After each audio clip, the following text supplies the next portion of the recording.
Oh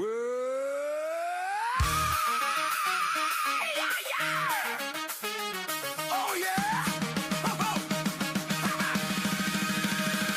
Mic check, 1, 2, troubles in the room. We hit record and the vibes go boom. One says big thoughts, the other says no. Now we're arguing if cats can and low. We spill the tea, we spill the wine. Have the stories it goes in half a mind. We laugh and cry, we overstand too long. Podcast now every now, just double the crutch. Double trouble live with twice the mess. Double trouble live, no stress, just yes. We got hot takes, bad breaks, and zero seal. Double trouble live, coming at you for the thrill. Oh yeah, double trouble live. What's going on? I thought we needed some music to start the show. Oh, right on my alley. A little bit of headbanging music there. I love it. This isn't going to top that, but we always need to do a little intro video, so stand by. Howdy, partner. Ready for some trouble? You bet. Let's shoot the breeze. Yeehaw! Now offered at the Great Race Place. $3 late pick 3 featuring the last 3 races. $5 late double on the last 2 races. Both with a player-friendly 15% takeout. Every race day at Santa Anita Park.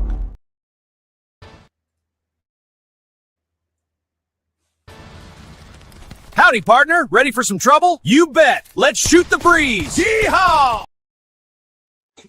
Can we just do this all day? Yep. We're just going to end up being on the Cartoon Network eventually with all our memes and songs and nonsense. I feel like this is going to be your year, Ciaran. You're going to win an Eclipse Award for best live stream content, and you're going to win a Grammy for best new artist. We are a live gambling entertainment show. We don't want to be just reading the form. We're just like the NFL. We're a gambling entertainment show. We're here to have some drinks, have some fun, and wager and make some money. I mean, that's the whole idea behind the show. So let's get going. We got to get out of the weekend, Frank. We started off strong and we flopped yesterday. You were a man of that many talents. In addition to being the CGO, Chief Gambling Officer of Double Trouble Live, he's also an accomplished musician. And handicapper. So let's get to business. All right. What do you got for us?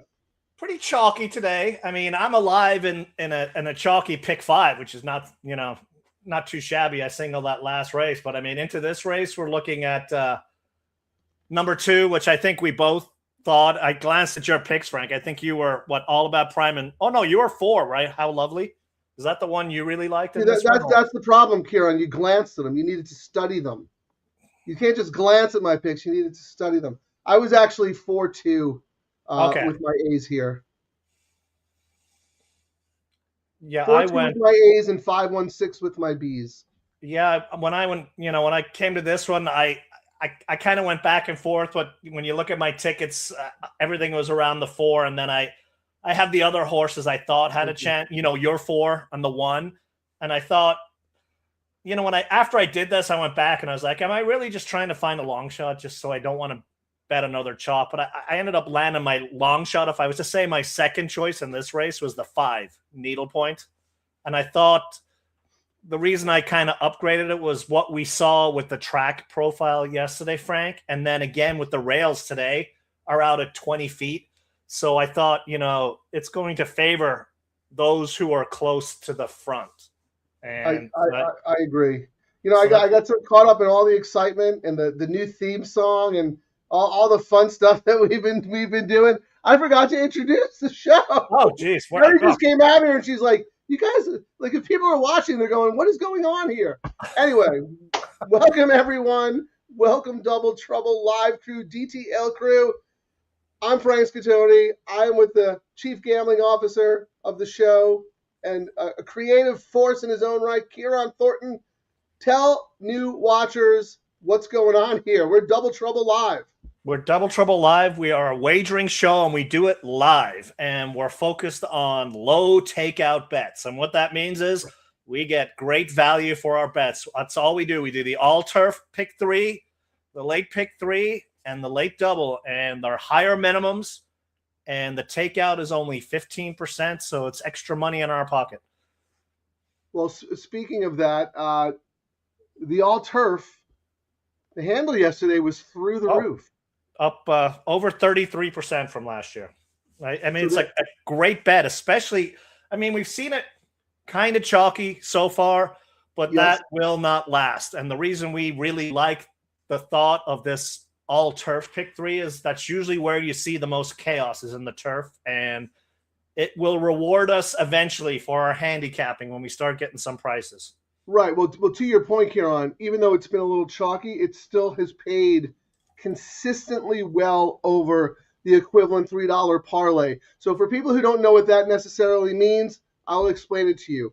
You play your $3 all-turf pick 3, you're locked in, you get your horses, you get your prices, you get your payout based on that specific pool. If you did a traditional parlay, you'd bet your $3 to win on the horse, you take your money, you take all that money, you'd bet it to win on the next horse, take the money, and then do it again. So in other words, you're making 3 separate win bets with your bankroll that you got back from the previous wager. The reason why that's not the greatest idea in the world is because you're paying the takeout each time, right? You're paying the win takeout each time for each wager. With the all-turf pick 3, you're playing one takeout, and it's a low 15%, and these bets are paying way more than that equivalent win parlay. We also see it with the late pick 3, which might be the best one of the group because those always pay significantly more. And then, of course, our flagship bet, the late double for Double Trouble Live, is also always paying more. So you got to get involved. I mean, it's just too good of an opportunity not to. And I mean, the pick 3 has been out for a while now, which is why I think it's taken the leadership flag. But I think the more we talk about the all-turf, and when we start seeing gigantic pays that we know are coming on this all-turf, it's a matter of time, especially on turf. I mean, we're just, the early runners are coming now. We're going to start seeing some chaos now. The reins are gone and more horses coming, and the fields get bigger. So it's going to be good going forward. Absolutely. And we'll get started today. One of the things we like to do on the show is we like to look where the money's at in various pools. We'll start off looking at the will pays, Ciaran. From the previous race into this race, the double favorite combination, if you had the winner of the last race into this race, is the 2. No surprise there at 9-5 on the morning line, paying $9.40. Pretty significant favorite in the double pool. The 1 is next at $19.20, and it's pretty similar throughout. The pick 3, the pick 4, and the pick 5. And is the tote reflecting that? Yeah, even money on the 2, prime and ready. Why don't you put your picks up there, Ciaran, so we can take a look and see who you're using in this race? And I'm going to put mine at the bottom so we can look at them kind of concurrently. And everybody else out there, let us know who you guys are playing, who you like. If you have any questions on any horse that you see on our screen. I did not upload it yet, Frank. Let me just share this. Can I share the screen and you do yours as well? Yeah, we'll try it. I mean, I think so. I'm all about the 4-2 here on my A tickets, and then I have the 5-1-6 as my backup. Yeah, there you go. We can see your low takeout up top there. You have the $18 singling the 2, then a $9 singling the 2, and then that's funny. You're 5-4-1 on 5-1-6 on my B line. So we're very, very similar. The only difference is with the A horses, I'm using the 4 and the 2 equally. You're just using the 2. You're planting a flag with the 2 on your A tickets, right? Yeah. I mean, I thought if this one doesn't go, I mean, I even have the spread ticket with the 5-4-1, but I thought, this one just looks really, really good. We've got Hara for belt. I mean, the trainer is ice cold, but the horse has the perfect kind of profile for this race. Stalker speed, and I thought as long as the jockey stays close, you don't want to be too far behind. The drop in class, everything just points to it being a strong single is what I thought, and we're seeing that on the board. And O'Neill's got the number 4 in here, which I think you like, and I thought, that's Knapp. Steve Knapp claimed off O'Neill. Claimed off O'Neill, but I mean, but that was when O'Neill was cold. Remember? Correct. And that's why when I had that as a secondary one, I was like, was claimed off O'Neill right before he started winning everything under the sun. Right. And that was a 20K claimer that he claimed it off Knapp. And now they're jumping it up to 50K. So he's liking what he's seeing. It was just the turnaround. Yeah. And he got Knapp's lucky. one of the best off the claim. Like, the guy's phenomenal. And he puts up an aggressive jock, and Maldonado rides through the claim, which is what really, like, those little subtle things to me made this horse look not necessarily a standout, like he's the most likely winner, but from a value perspective. I thought 9-2 was a good price. What is he on the tote? 5-1. So I think that's great value in this race. Your 5 backup needlepoint, 9-2. That horse is on my tickets as well. Is there anyone we're not using? I think between the two of us, we have everything covered. I mean, I would have really upgraded the 5, and I've said it before. Not if I just wish it had a new jockey. You know what I mean? Just a change of jockeys, I think, would be good. But instead of the change of jockey, there's a change of equipment. Yeah, I mean, right? blinkers on. That's shaking things up. And that's why it plays, because you want to be in the front. So they really want this horse to go to the front, and it has blistering speed. I mean, going a mile here in June and October, this horse was just flying. So for the way the turf course is playing, that's why I ended up using it on a ticket. Well, yeah, you make a good point. But then again, there is some other speed in here, right? So maybe the race falls apart, and a deep closer like Catonia off a gazillion-year layoff comes and gets it. I thought this was a tricky race. I didn't think it was as simple as just the 2, even though on paper the 2 looks like a standout. But while we're putting tickets together for people out there, you got to play this bet. Real quick, we got to go through the rest of the sequence. It looks like you're I'll leave that up there if you don't mind, because I want to see you're singling the 2 in the middle leg, as am I. But I also have the 4 and 3 on a backup ticket. Yeah, and I've got 4, 3, and 6 on a backup ticket. Oh no, wait, no, I'm looking at my. You have the 1. Yeah, I've got the 1 as my backup in that race. So that's funny. I don't have that 1 in there. I'm a joker, really. You think wire to wire, maybe? Well, I thought Barrios for O'Neill, bullet work, save all the ground on the inside post, and then this is another one where I said this horse just has to be close and stalk. And I thought people would downgrade the horse just saying, it's not going to, never race this far. But I don't think the distance is an issue, because if you look at that 11 furlong at Del Mar, the horse just got blocked and came full of run. So I think for 1, if I was forced to find one, that was the best one I could find. I'm a joker. Okay, fair enough. My problem with that horse was class issues. Just I don't think the horse is in the same class as some of the others. But that being said, O'Neill is pushing all the right buttons. Yes. He's pointed all, we talk about this all the time, how trainers, it's a very cyclical game, right?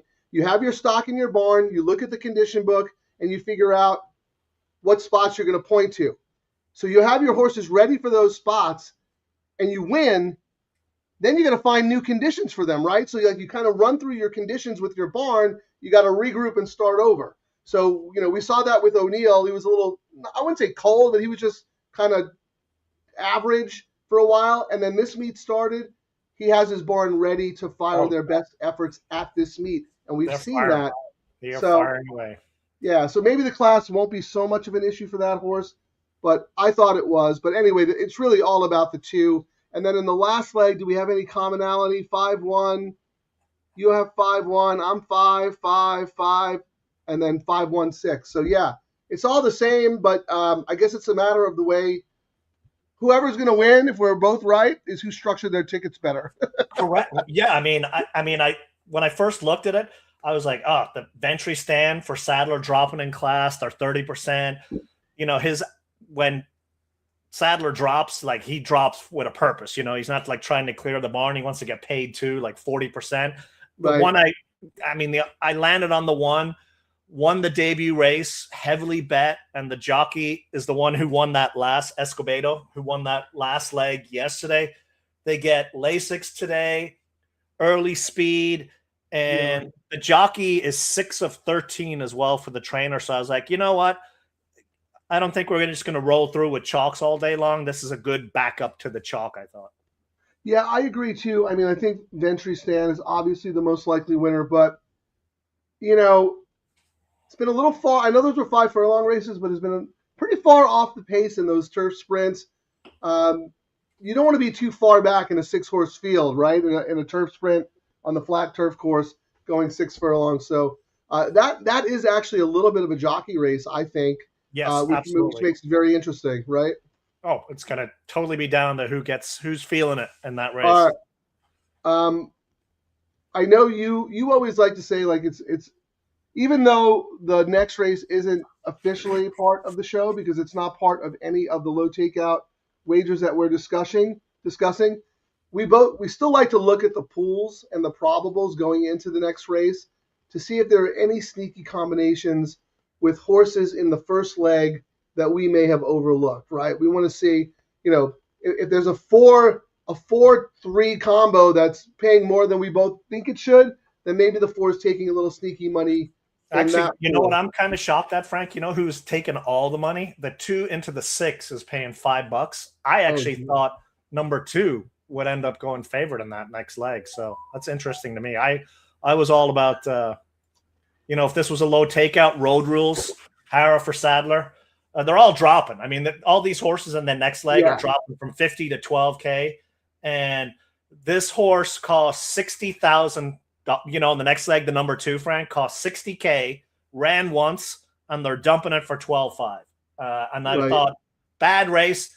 None of the other ones are reliable. I mean, Sadler is 0 for 6 dropping multiple classes, which I actually thought was interesting because usually when he drops, he drops with a purpose. I know, but not multiple classes. He's looking to get rid of them, right? He's looking to get rid of it, but he is a trainer who, when he places it, he's not like, guys, we're clearing it out. It's guys, we're going to clear it out and get some money back. Pay the bills. Right. Okay. Fair enough. Yeah, I'm not really interested in wagering in that race myself, but I do want to look again at the probables. So the 2 here is the favorite. So the 6 you said $5. The 2 is $28. Do you think you might get involved? I don't know. I did yesterday. I mean, there's a stat Brad Free talked about it, I think, in his write-up today. He was like, Pipey in the next race, when he drops like this, he's 17. He's 11 for 17 with maiden claimer favorites. And it looks like the 6 is going to go off as the favorite. You know what I mean? Like, you never know with the morning lines, but looking at this will pay, the 6 is absolutely going to be the favorite in the next leg. So I don't know if I want to get involved today on this one, even though I want to take a quick look at the imputed double odds on optics to see if anyone in this first race to start the all turf took any sneaky money. So Prime Ready obviously is the favorite. Well, I'll tell you right, the one Cotonia is the second choice in the imputed double odds. Let's talk about that horse for a second. In the pick 3, Frank, going into this race, 2 is the favorite at $21. The 1 is paying $26. So that whoever bet this is hedging as well going out of this race with, and putting some win money on this one. Yeah, that's what I was looking at to see who else was taking the money, and it would be the one. Look, I think Ron Ellis is a phenomenal trainer. He's been one of the best to do it for a very long time. But if you look, I mean, this horse is coming off a year-plus layoff, was running in route races, was a million miles back. I don't know. I'm not saying the horse can't win. I did not want to take a short price on a horse he might be prepping for next time. I mean, my notes on it, and the reason I've got on a backup ticket, I was like, well, you got the shortest way around the track.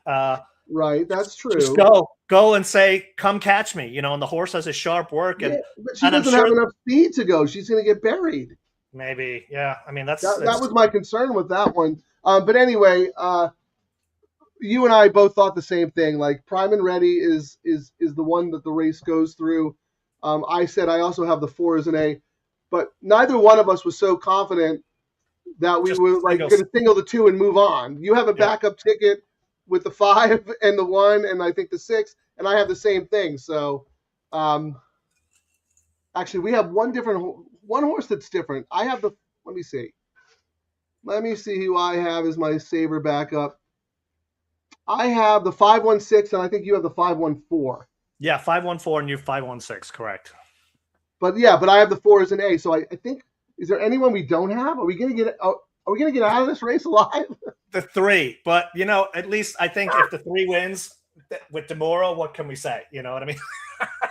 I think we have enough coverage, Frank, where one of us should get out of this leg. Don't mush it. This always happens. If you use all but one, who's the one who wins? All right, they're loading into the gate. Get your all-turf pick 3 in, man. This is one of the best bets out there. In fact, we actually started doing our show earlier because we wanted to include the coverage of this bet because Ciaran and I play it all the time, and there's just such great value. All right, they're about to go off. Good luck, everybody. I'm putting up the do not disturb sign. Good luck.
Wow. Your camera's a little blurry there, Ciaran. Yeah, I don't know what's going on with the camera. Little Vaseline on the lens. It's like romance time over there at the Thornton household. This is a PG show, my friend.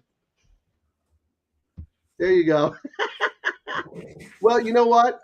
We talked about Cotonia and say I didn't like the horse at the price. The pick 3 money. The pick 3 money, they were betting that one, and they followed it up with win money. And that's one thing to look at. Like when you see a horse that's really almost paying as much as a chalk, and then they hammer it on the win money as well, they're double dipping on it. But yes, I agree. Both of us used that horse on our backup ticket even before we saw the money. Made me like it a little. What? I was going to say my big ticket's down, but when I did my ticket, I thought some people might go, "What? Why is he doing the ticket he's doing?" But I ended up. What's the wrong bet?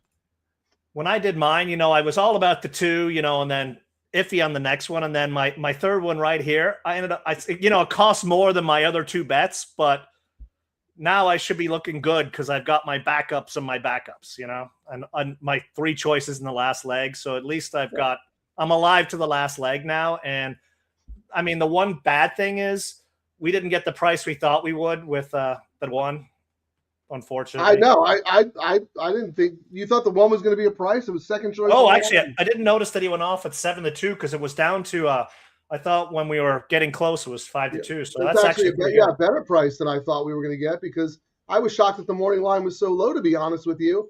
But we saw the money in the double and the pick 3 pool. So we're going to talk about macro strategy for a little bit. The other great thing about these wagers, because of the higher minimum, and Ciaran and I talk about this all the time, and we'll walk you through how we structure these. You have to be sharp about your handicapping. You can't just buy races for 50 cents a horse. You know what I mean? Like, it gets expensive when it's a $3 minimum. So you have to be, targeted with your handicapping. And that doesn't mean just like, landing on horses you think can win. You have to not only do that, but then you have to kind of grade them. You have to list them. And Ciaran likes to list them in order of preference. I do my ABC matrix for the Santa Anita website, but it's essentially the same exact thing. You want to make sure your bets are structured according to your opinion. And the great thing about these wagers is because they always pay more than the parlay, you can be creative with your ticket structures. So as you saw with both Ciaran and I's prime bets, most of our action was going through our A horses, right? I was the 4-2, he was the 2. But we didn't love those horses enough to just plant a flag and move on. We became creative and we played backup tickets with our B horses. And we both ended up using, like the second bet there, I went 5-1-6. So we both had the 1 on our backup ticket. Ciaran has a little more coverage because I went BAA, but essentially it was the same theory. Being creative with your ticket structure instead of just cavemanning it and having it cost a fortune. Yeah, like I think if my ticket, if I'd caveman, let me look here. 3, 6, no, it would have been 4, 8, 24, would have been 7. It wasn't a whole lot more, but that's because I ended up hammering the horse that I thought was better to get it multiple times. Correct. And I'll actually say that's a good use of your money, Ciaran. Yes. Yeah, I mean, because I figured, if this chalks out the way it could, if Miss Astor destroys them, no matter what happens in the last leg, if the 2 had won this leg, we'd be looking at probably $30, $28. And I was like, I got to hammer that 5 or 6 times and get my bet back at least. And then I can cheer about it. I will say, Frank, I'm actually kind of shocked at how poorly that Baltus horse raced. And now he is now a downgrade for me until he starts heating up. He has gone ice cold right now. Look who has entered the chat. Our man Scott Shapiro, Shapper to Capper. Thanks for joining us again on this holiday Monday. Talk about another guy who does the work, man. Scott's one of the best I've ever seen. We talked about it last time he joined the show when he was out here in Del Mar every day, every summer. Me, Scott, John Lindo, Bob, we'd be the hardcore ones up in the press box. So I know how hard all these guys work. Baltus 1 for 43 the last 60 days now. Wow, I wonder who his winner was. That horse must be a superstar. Yeah, I mean, I talked about it too. Ice cold, but, I probably ended up making it a stronger single because of the jockey hopping on. And I was like, oh, maybe this jockey can turn it around for him. Nope. His horses are just ice. Yeah, and you're very good about. We talk about this all the time. We talked about it yesterday. You are very, very good about riding streaks and trends, but kind of before they become known to the public, right? The best time to get on a trend is before it's actually a trend. And because you're such a stat guy and you're very cognizant of the jockey trainer game that's going on, and you learned a lot about that from being a horse owner, you're really good about giving out that information on this show before, 3 weeks from now, everyone's going to be talking about it. I mean, stats are as good as, what goes in, what comes out, but you can't just rely solely on them. But if you're having doubts about a favorite, that was definitely a reason to go. We didn't. We ignored it, and we hopped. I mean, I ignored it because I hopped on the hot jockey. I won't make that mistake. He's going to have to burn me now on a couple of tickets before I use, unless he's got a rock star, in the next couple of weeks. I got to wait and see now. All right, here, Scotty did the research for us. Baltus's last winner was Headstrong Ways. I don't even know that. Was it a Kentucky Downs? Was it even here in California? Was 1-2 in a conditional claimer. So bottom of the barrel. That's for Baltus. That was 84 years ago. That's crazy. He's such a good trainer, but he's not going to stay cold forever. Let's see. Dan H put in his pick 3, 2-4-5 with 2 with 5-6. Didn't use the 1. I use the 1 reluctantly. I'm not proud of it, but I am alive. Sorry, Dan. What's going on with Napper's Nick? It's been a minute since he's been on the show. You get that guy to come help us out. We need his forensic accounting and his sharp contributions. I know he's been crushing it on the tournament circuit, but maybe he can spare a little time for us. That'd be nice. Froggy Mushroom, howdy, gents. Back at you, Froggy. Thank you for all your support and contributions. Here we go. Not 1-2. Oh, on January 2nd. Okay. So Baltus's last winner was January 2nd in a bottom of barrel. And look at that. Before that, September 28th, Ciaran. Like that's a pretty big drought, huh? Guess who the favorite is on the double, Frank? Oh, I guess I missed it. The 6 is the favorite at $20. The 3 is 2360, and the 2 is 2660. Interesting.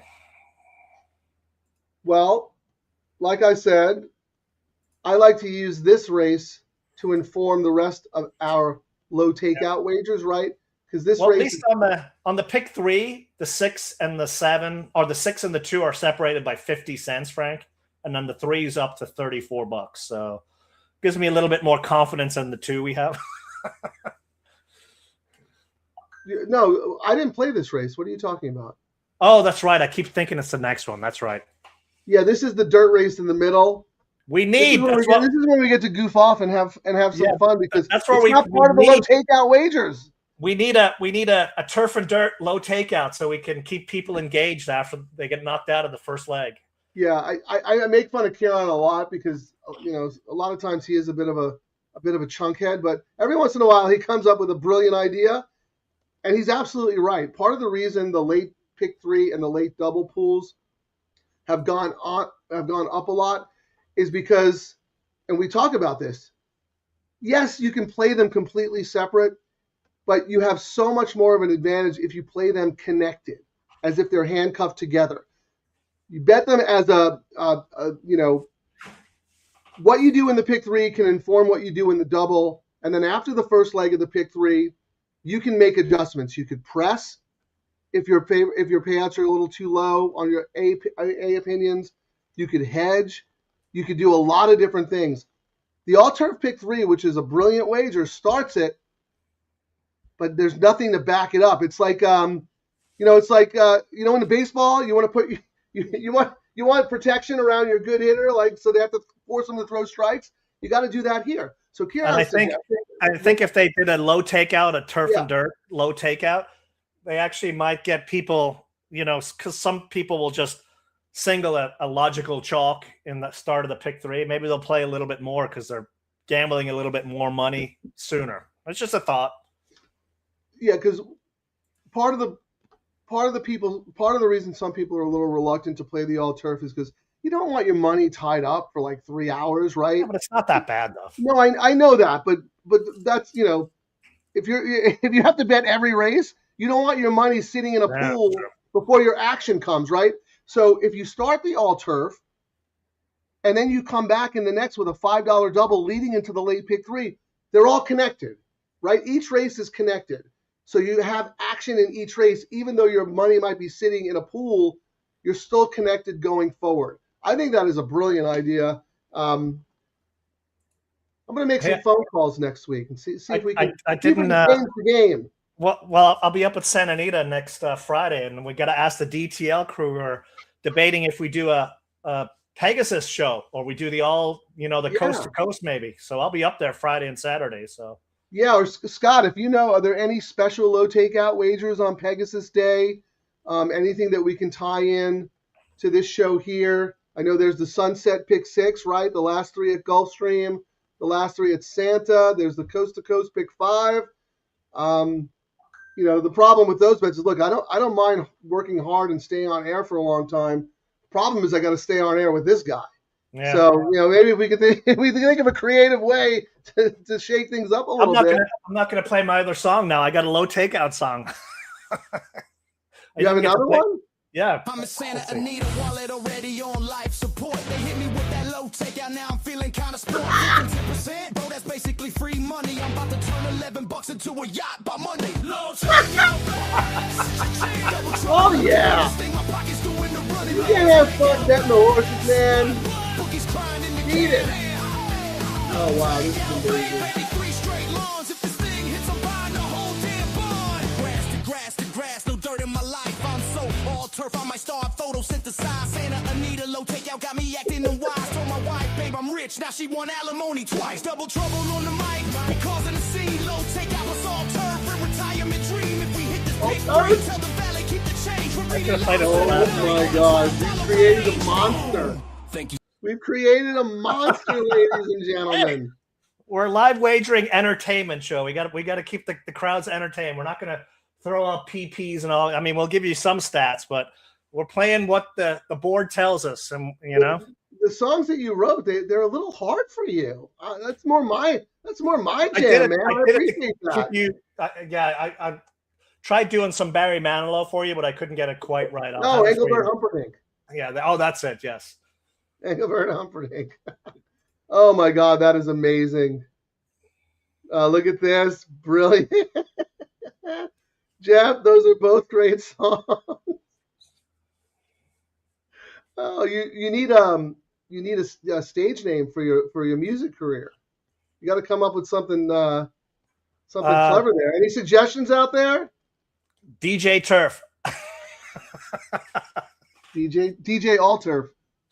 All right, I like that. All right, look, Dan's like, enough goofing around, boys. Let's get down to business. He wants to use this time to discuss race 8. It is a key race in our late wagers. You know this.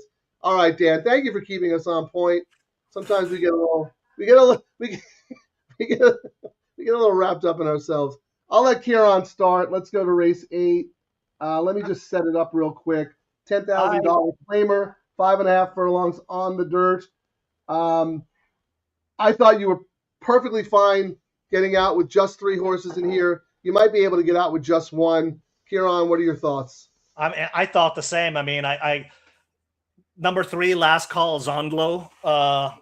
We already know the strategy: pop the gates and wire them. But I thought I ended up giving a slight edge to the Lee horse, who just dominated yesterday with his other, dropper. Yeah. So I was like, when these trainers are when his horse showed what it did yesterday, and he comes back today with a similar type of horse, I was like, yeah. I thought the morning line 3-1. I don't think much is going to separate all 3 horses in the next leg or in that race 8, but we've also seen some chaos happening too. I could only land on 3, and I didn't want my bet to get super expensive, but if someone's got an argument for a different horse as well, I ended up just doing a 4. Yeah, put your bet back up so we can see who you have. I did 4, 3, 6 was my how I hoped to get out of that leg. Can you put your late pick 3 play up there? So that's the middle leg, right? Yeah, so I'm kind of doing 4, 3, 4. I'm kind of doing similar to what I did on my early turf, like hammering my chalky horse in the first leg and then spreading again. Yeah, Ciaran, we're using the same 3 horses. Unfortunately, I think those are the same 3 horses that probably everyone is going to use. So, to Dan's point, maybe while we're on here and have a little time, we should dig a little deeper. Maybe we're missing something. Dan, do you have an opinion there? Anybody else? I know Jay likes, he was on the show yesterday. Jay has a little soft spot in his heart for some of these Los Al horses here at Santa Anita. He's got some info on that. If you're watching, chime in, please. What do you think? When I first went and looked through this, I was like, all right, this looks very chalky. But then you come back and do a second take, and then I was like, no, it still looks chalky. Yeah, I was like, it still looks chalky. And then and a third take, chalky. Fourth take, and chalky. Then the stats for this race, Frank, it's been raced 21 times. The favorite has won this race 71%. Yeah. And of the 23 races, Frank, or 24 races, 23 of the winners were under 5-1. And, when I see those kinds of stats, I immediately stop looking to try and beat the chalk, if that makes sense, because you'll just burn brain power sometimes trying to beat, especially when, we've talked about it before, when we see these races that have huge long shot winners, you read the conditions and you see why. And then, so we read this one. This is kind of a race where whoever's in here should win, because they're in here. Right. It's a straightforward 10K claimer. There's nothing weird about it. And, you have a couple of strong class angles that you can rely on. I'll pop up my matrix real quick so you can see who my A's and B's are. Give me 1 second. I do this every day for the Santa Anita website. All turf pick 3, late pick 3. So there you go. So that's the middle leg, race 8. 4, 6, 3 are my A's. That's it. If I had to separate them and pick one A, the 4 would be the A, and then the 6, 3 would be the B's. And the reason I did that right? Am I looking at the right race there? The 4. Yeah, 634, race 8. Yeah, 463. I mean, I really liked Lee. I actually talked about how I put Lee on top, but actually I ended up putting the 6 on top, the Nap horse, and really that's a typo on my part. That should be 643. Yeah, because as I said, like Lee proved yesterday that when he drops, you got to use it. But the 6 Winds of Freedom, Nap claimed it last out. Yes, a bullet work and 2 prior works, and the works are just off the page. But then I have in capitals like I used to put claim bait, but he's probably just claimed and wants to get paid. Next. I think that's the value of the race. Absolutely the value of the race. Drawn well, right? Correct. Speed outside other speed. Should be able to sit the right trip. We talked about Nap being kind of automatic off the claim. He is so good off the claim. And, doesn't have the consistent gaudy speed figures like the other two have, but solid, very solid. He's recovered from his, spill. And him and Nap is the one. Tiago was so cold for a couple of years until Nap heated up about a year ago. And, Tiago was the one riding all his horses. And now, look, they're back at it again. He's back to riding great. They're winning 27%. So, everything looked good for that one. But, I agree with you, Ciaran. So the order, we're the same. If we could only use one, we'd use the 6. And then I would go 3-4 or 4-3. It doesn't matter to me. They're the same thing. But I did not separate them on they're the same on all my tickets because I think their chances of winning are kind of equally the same. I just think that the 6 is going to be better value on the tote, What and speaking of your value, Frank, what I ended up doing when we get to the double, at least my planned out double, I actually bet more on the 4, $30, because I thought it would be a lower price. And then I'm using the 6 with $15 just because, like you were saying, I'm thinking it'll be a little bit more value and I don't have to hammer it as much. Yeah. The problem with talking about that race now is that we have very little info to go on because it's 2 races away. There is one race, however, that we do have info to go on, and that is race 7, which starts the $3 late pick 3. Let's look at the doubles going forward, Ciaran. You've got the favorite here in Storm and Midnight. No surprise that the 6 here to the 2 in the next, Miss Astor $5 in the stakes race there. Yeah, and that's for $2. Yeah. So, you basically you're getting 5 to 2 on the 6-2 combination. That's not really our kind of play, but we've seen people in tournaments go nuts for those kinds of combinations. Yep. And do well. That's a Matt Miller special where he'll do $1,000 and then people are like, why did he do that? And it's like, well, he used the bullet and now he's got $1,800 and he's away he goes, Right. Exactly. No, Matt is so good at that. Look, you're not going to be right all the time, but he's got a pretty darn good strike rate and he likes to do that early in tournaments. So he's got bankroll while other people are just kind of sitting, waiting around. So, that's a very good tournament strategy. I don't know if he would do it in this combination just because maybe this first leg is a little unreliable. He's doing it with horses who are consistent, like allowance horses, stakes horses, very, very good at picking the right sequences to do it in. Right? No, not every $5 double pay is created equal. Correct. There are some that seem way more trustworthy than others, I guess. Let's put it that way. And it looks like the 2 is paying $11 on the double, Frank. Then the 1 at 23. 3 is at 15, and then it starts going 53, 139. So everything's just saying, the pick 3 even. I will say, though, on the pick 3, Frank, there's very little separating the 2 and the 6. And that's usually what we look to is the pick 3. The double, 6 is paying 20. 2 is paying 26. Not a whole lot of difference. Actually, so that tells me maybe the 2 will take some late money. Yeah, I'm thinking that. And the 3 is paying $23 on the double, and on the pick 3, it's paying $34. So we although after what we just saw in the last race, how do we bet a Baltus? When that two did absolutely nothing. Well, yeah, going forward into the next race, though, the 6 in this to Mrs. Astor is a seriously bet combination, $6, and then the next, the 2-2 is 11, and then the 3-2 is 15. So in that sequence, the 6 is a strong favorite. Let's look at that. The rest of anyone else taking money there. The 4 is taking some money in the next leg. Actually, that's the only other horse that's taking some. So like the 6-2 is $6, the 6-4 is 25, and then the 6-3 is 55. And I mean, it's not a surprise that D'Amato horse, but Right. Rispoli obviously goes to Mrs. Astor. And while KK has been hot, he is not hot for Phil. I mean, he's, I think, 6, 7. I'll actually look. Let me get the actual stat. What is he?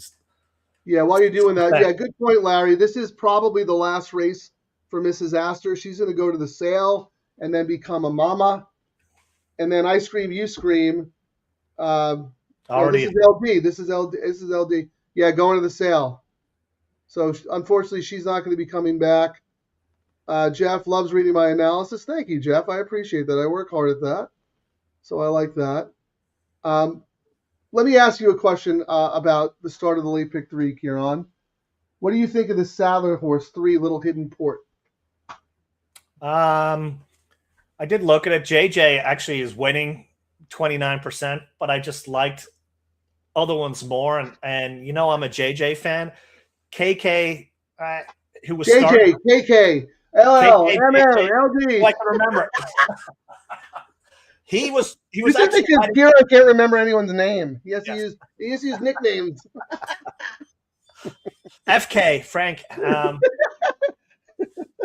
Kimura was riding okay, and he couldn't win on it. I mean, we get JJ now. I thought I'd rather go for a price with the Barrios one than Miss Astor. I really should have just probably singled Mrs. Astor, but I had to, I can't do that.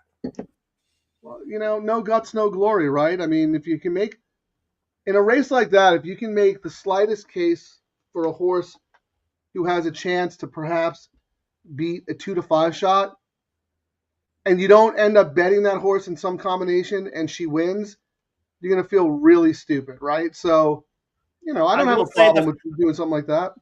The best is yet to be. I thought that one too, if it really was, Rispoli would have stayed for Phil because, Phil's his bread and butter now. I mean, he is riding for Thomas more, so that was a downgrade for that one. I couldn't talk anyone off because if you actually are able to connect and beat Mrs. Astor in this next leg, you'll be getting paid exponentially more than you would.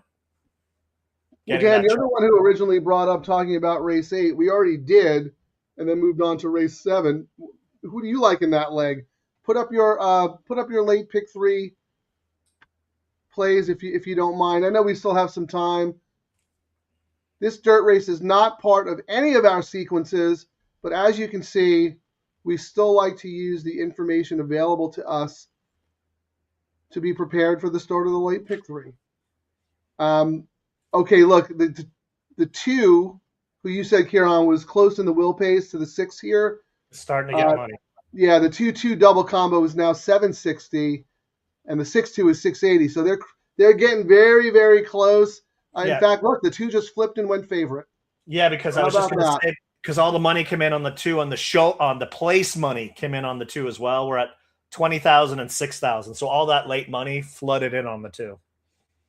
Yeah, take a look at the win pool real quick again between the 2 of them. Who's taking more money in the, you like to do that analysis where 2 is taking more money. Right, but what about the place? 2 is in the place money, 6,100 for the 2, 3,900 for the 6. 1,400 on the show for the 6, 1,200. Yeah, the money's really coming in on the 2 now. It's at 23, so I think the 2's probably going to go off favorite, although my joke back in the day is if I had a scratch and I was going to the favorite and it was 2 horses getting money like this, whoever is not the favorite in the pool is the one who'll win. Exactly. So someone behind the scenes bet an extra $1 to make that horse go favorite. Oh, the conspiracy theories that we come up with here as degenerate horse players. There you go, Dan H. Sorry, guys. Oh, on the road. Okay, that's right. You're driving today. Thanks for listening. They're at the gate for race 6. So after this, it's late pick 3 time. Mrs. Astor or not Mrs. Astor, we'll find out in a minute. You have plenty of time, Dan, before discussing the late pick 3, but I was just curious about your race 8 opinions, but we'll get to that after this race. They're in the gate. Good luck, everybody. We'll be back right after the race.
Well, I am glad that race wasn't part of any sequence that I was involved in.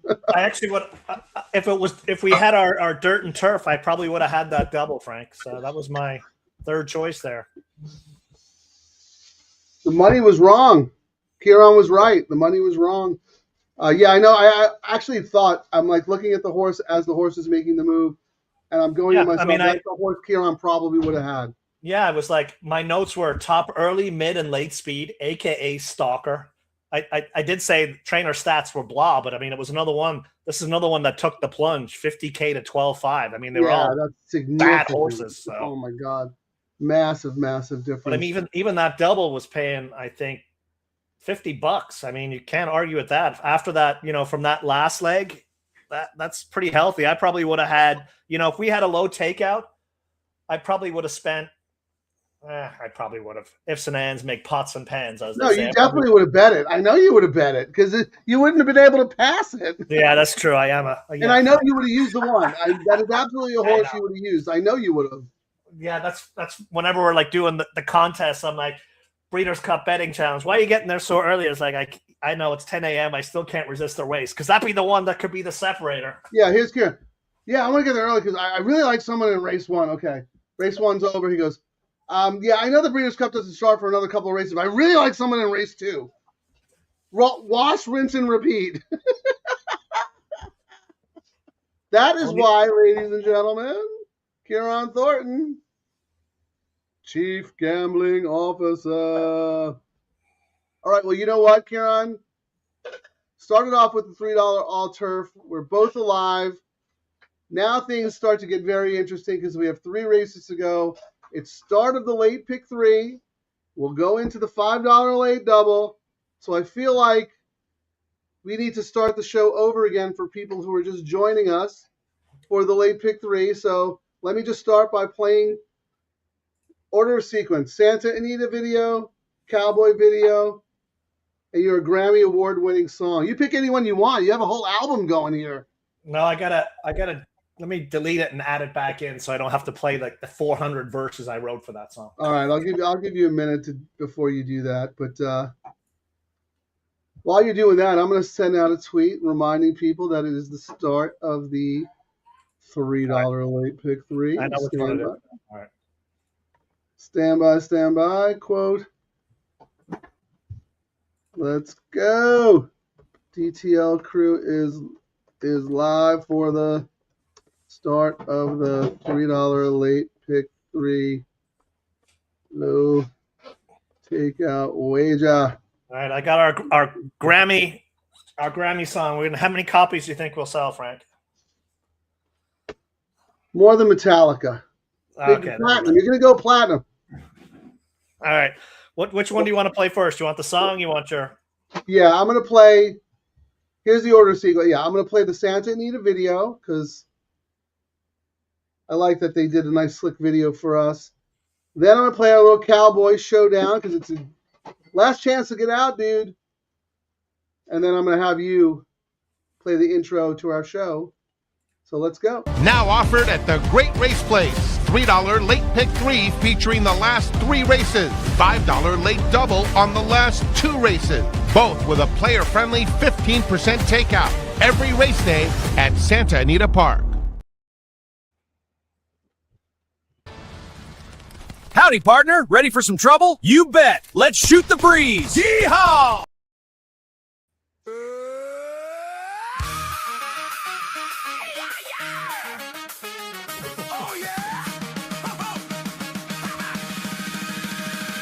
Mic check, 1, 2, troubles in the roar. We hit record and the vibes go warm. One says big thoughts, the other says no. Now we're arguing if cats can and low. We spill the tea, we spill the wine. Had the stories it goes in half a mind. We laugh, we cry, we overshare too long. Podcast every now, just double the crutch. Double trouble live. Yo, the Who is twice the mess? Double trouble live. No stress, just yes. We got hot takes. I got a great voice, don't I? amazing. Double trouble live. Yeah, you can trap, dude. You trap. Coming at you for the thrill. Oh yeah. Double trouble live. All right, let's get down to business.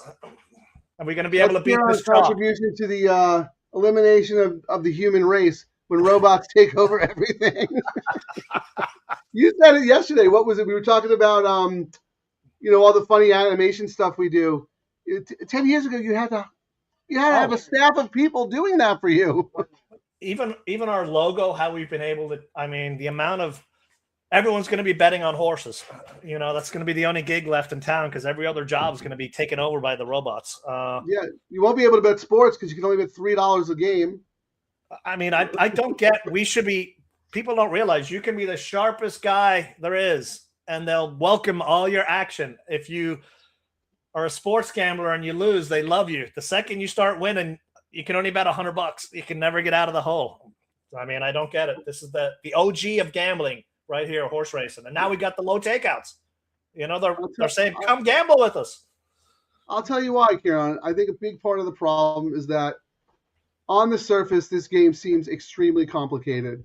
And it is. Like, don't get me wrong. Like, you do have to work hard and learn, and there is a learning curve. But you know what? We're here to help. We are here to help. You don't even have to handicap. You could just follow along, piggyback what everybody in the DTL crew is doing. You just have to be a smart ticket constructor, bankroll manager. Someone can give you the horses, and you could do better than the person who's making the selections. That happens all the time. Right. We handicap. We do our write-ups. Yeah. We put them on the Santa Anita website, and we come in on the show, and more tickets than not are the tickets we put together on the show. Not the usually mine. I was like, oh darn, I didn't have that horse. Ciaran likes the horse. The money's showing up. Dan H. Everybody else likes the horse. I mean, All right, that's let me why get the rid of this beauty like of live it's- wagering shows, we can pivot to where the money's going. I mean, as we said, I mean, one of the things when you're on track, you go to the paddock and the horse might look great on paper. When you see it in the paddock, you're like, not a chance I'm betting that, and vice versa. You'll That's get a to the very good track, point. look at the paddock, and you go, oh, that horse means business. You know, he winked at me like Let It Ride movie. That is a very, very good point. I mean, we have audience members in South America who are gambling right alongside us, and they don't even have the capability of watching the races there. So the market for this is so huge, just nobody knows what to do, and there's not enough content out there to help people gamble on racing. I mean, and that's the name of the game, right?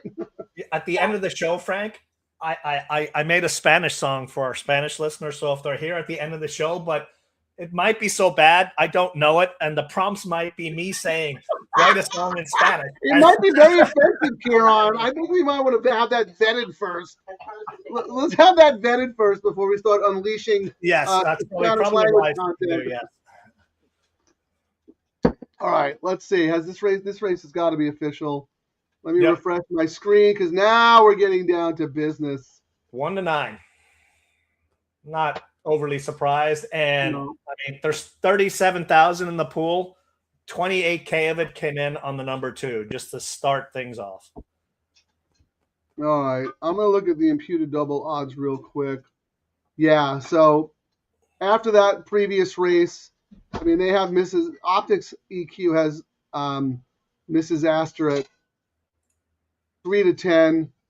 Next closest in the odds is the 4 at 7-1, and then the 3 at 16-1. So, I mean, that's basically it. It's very interesting because Hey Jesse, who would have looked pretty good in here as an alternative to the favorite, she actually ducked Mrs. Astor to run against the boys on Cal Cup Day. And she ran great. She ran second to Vodka. But I thought it was interesting that they decided to go to that spot against the boys than to stay here and run against Mrs. Astor. Well, that just tells you another thing, how good she is. Yeah, I mean, that just tells you what they thought of that. And I mean, even to the point of if the Phil horse was really, really good, Rispoli would have stayed there because this, Phil is his bread and butter right now. He is the go-to number 1 jockey, and he was given permission to hop to the other one. No surprise. Dan H agrees with us. We should keep the Spanish version kind of under the radar for now. I appreciate that. How about this? Rock 704. Couldn't agree more. Love the show. Thank you so much. Appreciate that. But to that point, Ciaran, our Spanish language crew has not shown up yet today. We have not gotten one comment. It's not a holiday. Yeah, Terry says it's not a holiday in South America, but they're probably all at work. But hopefully they'll join us. Here's LD. He's always keeping us up to date on what Kurt Hoover is doing. I think Kurt Hoover hit the pick 6 yesterday, according to Larry's comment. What does this say? Here's Kurt's 2-3 with 2-3 with all. $60. He's on fire. We need him on the do. Believe me, I love Kurt. I think Kurt's one of the best. When I first moved out here from New York to Southern California, I listened to him religiously when he was doing the Hollywood Park show. I learned so much from him. I'm now call him a racetrack friend up in the press box. See him all the time at Del Mar. I think Kurt's probably too busy doing all of his own stuff to want to come on this show, but I would absolutely love to have him because I respect him. I think he's one of the best. So good luck to him. Good luck to us. How about this? Don't forget your sponsor. That's our Taylor guy. You want to give a quick shout out here? You don't have to put the video, but I can just show his logo. Give him a little shout. And Jeff, you're supposed to be working on our bourbon sponsor, man. What's going on? I'm drinking Bloody Marys now. Yep. JD Custom, if you want to look good at the track, when you see me at big race days, all my suits, JD Custom, and they blow the prices away of everyone else. Let me tell you, top-notch Italian, ooh la la material. Go-to guy. And Frank's Clothing, sponsored by Santa Anita Gift Shop, 2007. Well, I thought we needed some luck today, so I wore my world's tallest leprechaun shirt. Oh, here's something interesting. Maybe this is why we're not getting our Spanish language peeps. When you change the video format of the video, does the chat now show up? It should show up everywhere. We didn't really change it, David. StreamYard changed it so that when watching on YouTube, those who watch on mobile can have the vertical feed to fit their camera, and those who watch on the desktop can have the landscape to fit their monitor. Maybe Ciaran can check our YouTube feeds and see if the chats are not. I checked earlier. We didn't have it checked to have chat comments, so I corrected that before we went live. So it's supposed to be set for default. That's so weird. Maybe we're not getting it because Santa Anita doesn't have their chats enabled. Oh, maybe that might be it too. That's not good. I don't know.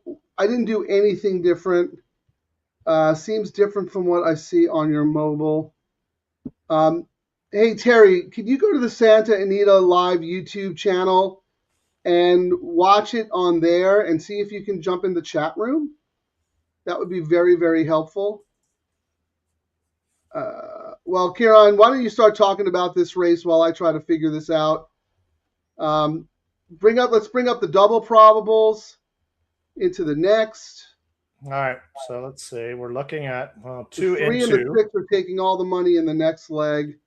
Yeah, it's essentially 3 and 6 are paying $8. Then the next highest is the 4 at 12, the 8 at 27, and then we just start getting exponentially higher.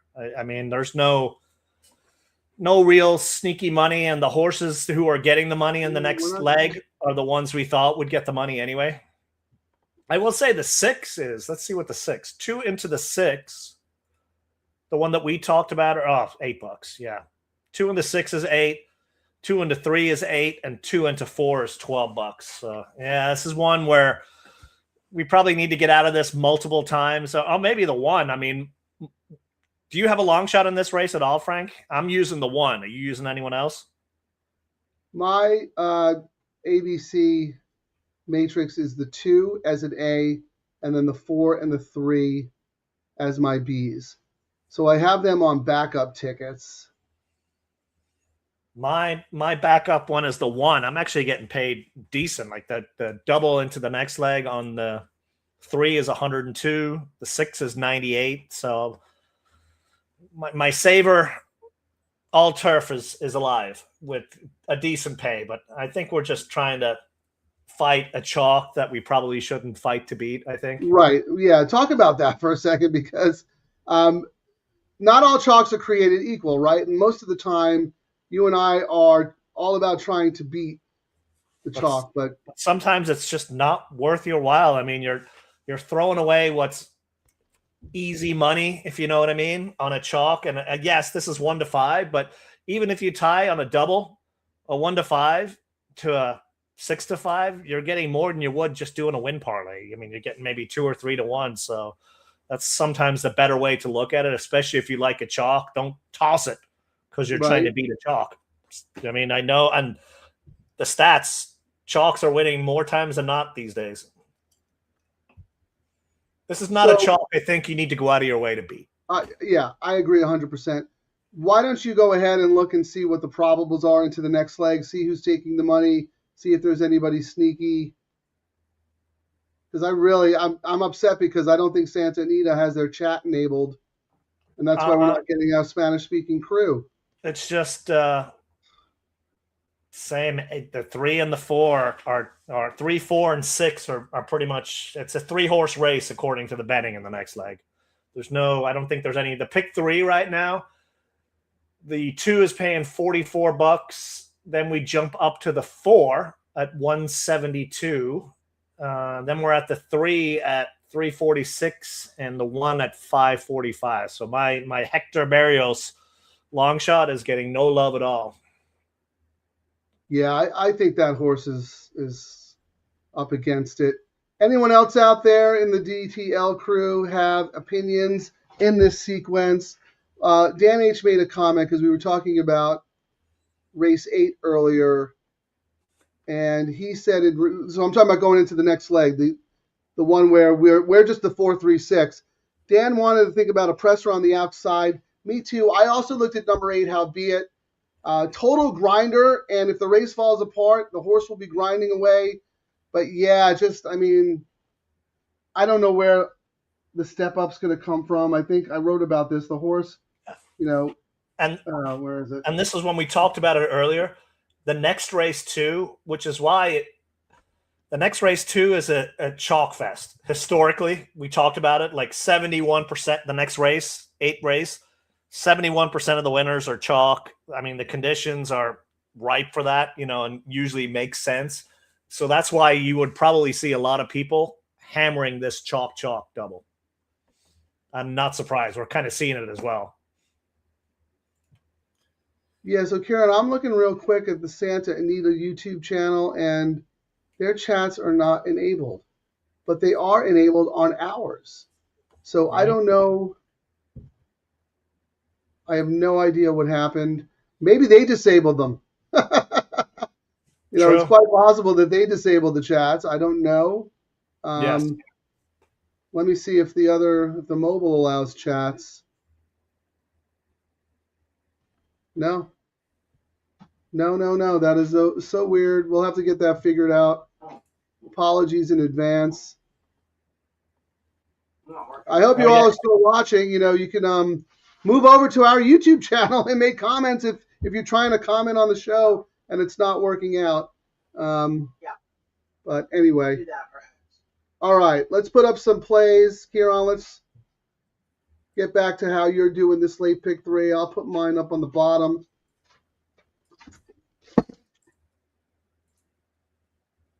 I just went to YouTube and I can type and post on YouTube, Frank, on Santa Anita's YouTube channel. So I'm not sure.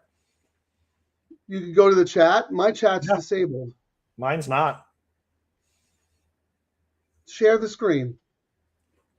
All right. I don't believe him. Terry tried it also. She couldn't get it done.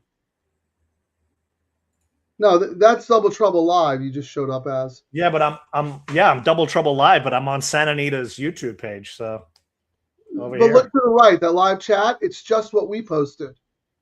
Oh, maybe it's because we're the only ones allowed to post. Yeah. Okay, makes sense. No, people have been posting in their live chat. Oh. All of our Spanish audience post on the Santa Anita YouTube channel in that live chat. For some reason, you cannot post in there, and I have no idea because our settings on, when I set up the YouTube channel, allows live chat. We'll have to look into that. So maybe they disabled it. But anyway, if you're watching and you do want to make a comment and you can't, you could always go to doubletroublelive.com. That will take you to our YouTube channel. You can watch the show on our channel, and our chats are enabled. So I don't know what happened, and I apologize. But anyway, let's get down to business. So Larry said that Kurt is starting 2-3, 2-3, all. All in the last either one of us have the 2. We do not have win ribbon in the next leg. Wind ribbon. Old horse, gonna grind away. I just thought the horse never got there. Never gets there. Yeah, I mean, sharp work. It's one of those. 62.50 last race. I mean, it's one of those things. If that horse beats me, that horse beats me. Even though the trainer owns it. Trainer also owns the other one on the outside. Yeah, and the other one on the outside is where his main guy stays. This jockey stays with the outside horse and bailed off the 2. But I mean, you're getting Edwin, who's a circuit jockey, but a lot of these Los Al trainers like to reward the guys who ride their horses under the lights. Would you agree? Right. We're going to put our pick 3 picks up in a minute because we're getting down to crunch time here. But just real quick, Dan H is warming up to the 1 in the last. I like to throw other people's picks out there just so they That know is who my- other people like. That But is the here's one. what I've got. Ciaran, put yours up again if you don't mind. Yeah, the one is the one that I like in the last race as well. Let me share. Euchre. Yep, Euchre. So yeah, in the last race, I am 5-1-6. Emphasis on the 5. Ciaran is 5-1-6 Emphasis on the 5. as And well. Though we have the 3 same horses in the last leg, so we both use the 1, right? Isn't that Euchre? Let me just make sure. Yeah, and I mean the horse won the debut race, was heavily bet. And we talked about it earlier. Escobedo is the jockey who won the last leg yesterday. He's riding very well. They get Lasix today.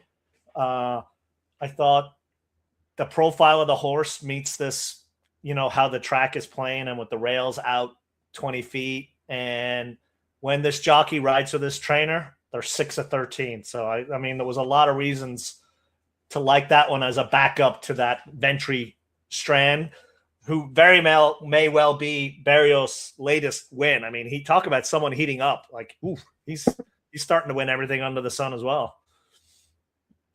Yeah, he's a terrific jockey. He just won the first leg of the All Turf with Cattonia. Yeah, I don't know what else to. I don't think it's a sequence we can get too crazy with. I mean, if we get knocked out on the doubles, we can look at some stuff. But to start it off, my view is, and that's the beauty of having the double next to the pick 3. If we screw this leg up, we can pivot. We can pivot, yes. Yeah, this is one of those, when we talked about this at the top of the show, Ciaran, like, you could try to be super clever and do something a little outside the box and crazy, but sometimes you just, you don't have to force it. You don't have to be a hero. You take what they give you and you move on. You try to make the most of the situation. Real quick, Chris, thanks for joining us, Chris. I think he's commenting on Larry's post about Kurt Hoover's pick 3. He's saying that would be $96. Yeah, I don't know. I'm not playing that bet. I'm playing my own bet. But Chris, thank you for joining us. Always great to see you. Chris, one of the sharpest guys out there. Excellent tournament player. A member of Team Eddie Logan. So nice to have you on. Thank you so much. If you have a play or if you're alive to anything that we should be rooting for, please hop on and let us know. Okay, they're heading up 1-5 on Mrs. Astor. Absolutely no surprise. The D'Amato is the second choice. Hey, Frank, we've not seen this in a while. The show jumper money just showed up on Astor. 40,000 to show, 52,000 to win, 18 for place. So a show jumper showed up. I actually don't like seeing show jumpers show up. That's one of those things. How many minutes do we have to pivot? Why, you get scared about that? I see so many of them go down, but it's usually the Baffert show jumpers that go down. But I mean, he only has to beat one horse or 2 horses, but still, I just don't like seeing show jumpers show up. I don't know what it is. It sounds like you're a little superstitious. Yes. I've just had to blow my tickets up so many times, I mean, I wouldn't worry too much. If she doesn't, I mean, that's actually as far as show jumping goes. This is going to be like the best 5-cent return on your dollar you're ever going to see, right? No, what is it? It's 10 cents, isn't it? Well, it'll pay $2.10, but for $1, 5 cents for $1. Yeah. Yeah. Oh my goodness, that's crazy. I didn't even think about that. Good point, Ciaran. They're in the gate, loading in the gate. I'm going to put up our little sign. Good luck, everybody. Let's see if this leg is as easy as everybody thinks it is. They are animals after all. All right, good luck.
I don't know. Yikes.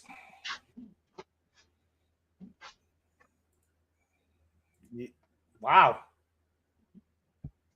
It might have been Rispoli really likes to get a rush or a thrill, or like he makes things way closer than they ever there was should be. Absolutely no reason for him to be 800 miles back like that. I just don't. And then try to weave through like a video game. I mean, she was in front, but there was a bob though, right at the wire. I thought she got it live, but it is a bobber. She might lose by a no. Ooh, oh, I think she gets it. That by was a dirty nose. That was that infuriates me when the jockeys do that kind of ride. Like, how do you get in trouble with 5 horses in a race? Essentially, it's like almost. I mean, lucky the seam opened there. Otherwise, it would have been like shut off. Like, wow. Frank called a photo, and he that's how close it is. Frank is so good with calling tight races. He called this a photo. I think I don't know where the I don't know where the photo is, and I think the 2 won, but the 4 got the best bob. But please don't hold me to that. Wow, what a race though. Yeah, like we said, Kimura is on fire. Like even for Phil now, he's. Oh man, if you have the 4.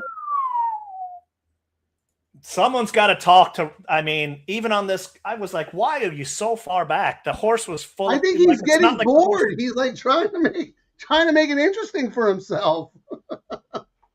And I'm especially annoyed at that because I've had that cost me on Gold Phoenix a couple of times as well. Being so far behind, and you got to think the trainer said, "Don't be that far behind." You know what I mean? Don't get in trouble. And he almost got in trouble too. Like, what? Yikes. Yeah, he tried to go through a seam that close. He had to duck down inside. I mean, what an exciting race, though. How cool is Mrs. Astor? Yes. I mean, she was game in victory last time when she came flying up the rail. Wow. Let me roll through the comments real quick because we got a bunch late. Chris started off his pick 3 with a wise guy play, like your 1 there, Ciaran. But he also came back and played it 3 times, singling the 2 there. So good job, Chris. And before you go on, Frank, that is one of the wager things where we're talking about where people will do the caveman. But that's a great way on these low takeouts. Like his bet right there. Yeah. Fire away with a long shot, and go out. And if the chalk comes, you come back more for the chalk. And you whack it, yeah.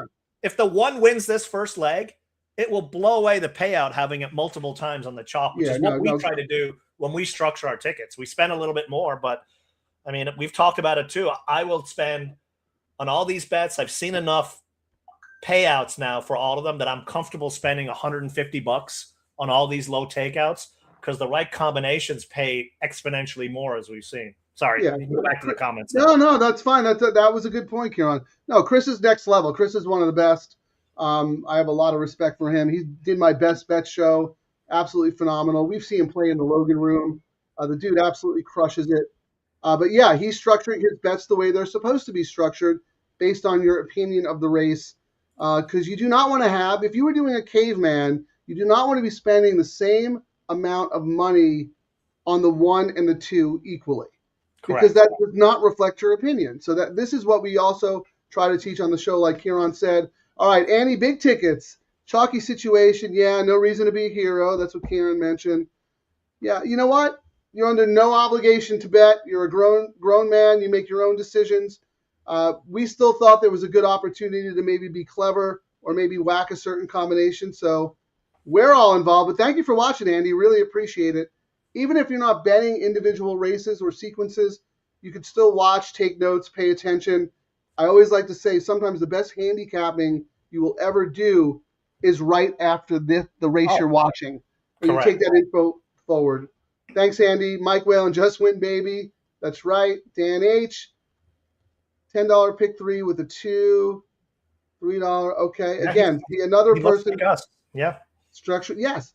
You do your A, your BB, AAA, BB. You do those combinations. Like even my ticket, I did 3 3 tickets. I just had a kind of a caveman one. It was 2-1 with 6-3-4 with 5-1-6, and that cost me 54. So I'm out with the chalk. But then I came back and I've got the 2 $18. So I got it 6 times singling the 4 with the 5-1, and then I got it $9 singling with the 6-3 in the next with the 5. So even though when you structure the tickets a little different, sometimes if everything aligns, you'll end up getting it 4, 5, 6 times on all your tickets if the right combos hit. And the caveman would have paid you just $40, whereas you might get it 6 times 40 with chances to win way more money as well if some of the long shots hit.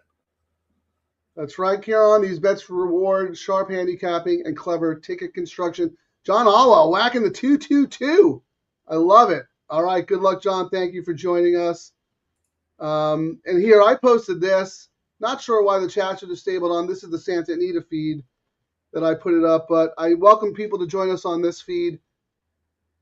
Really don't know why. That's kind of a bummer, but we'll get that sorted out for the next show.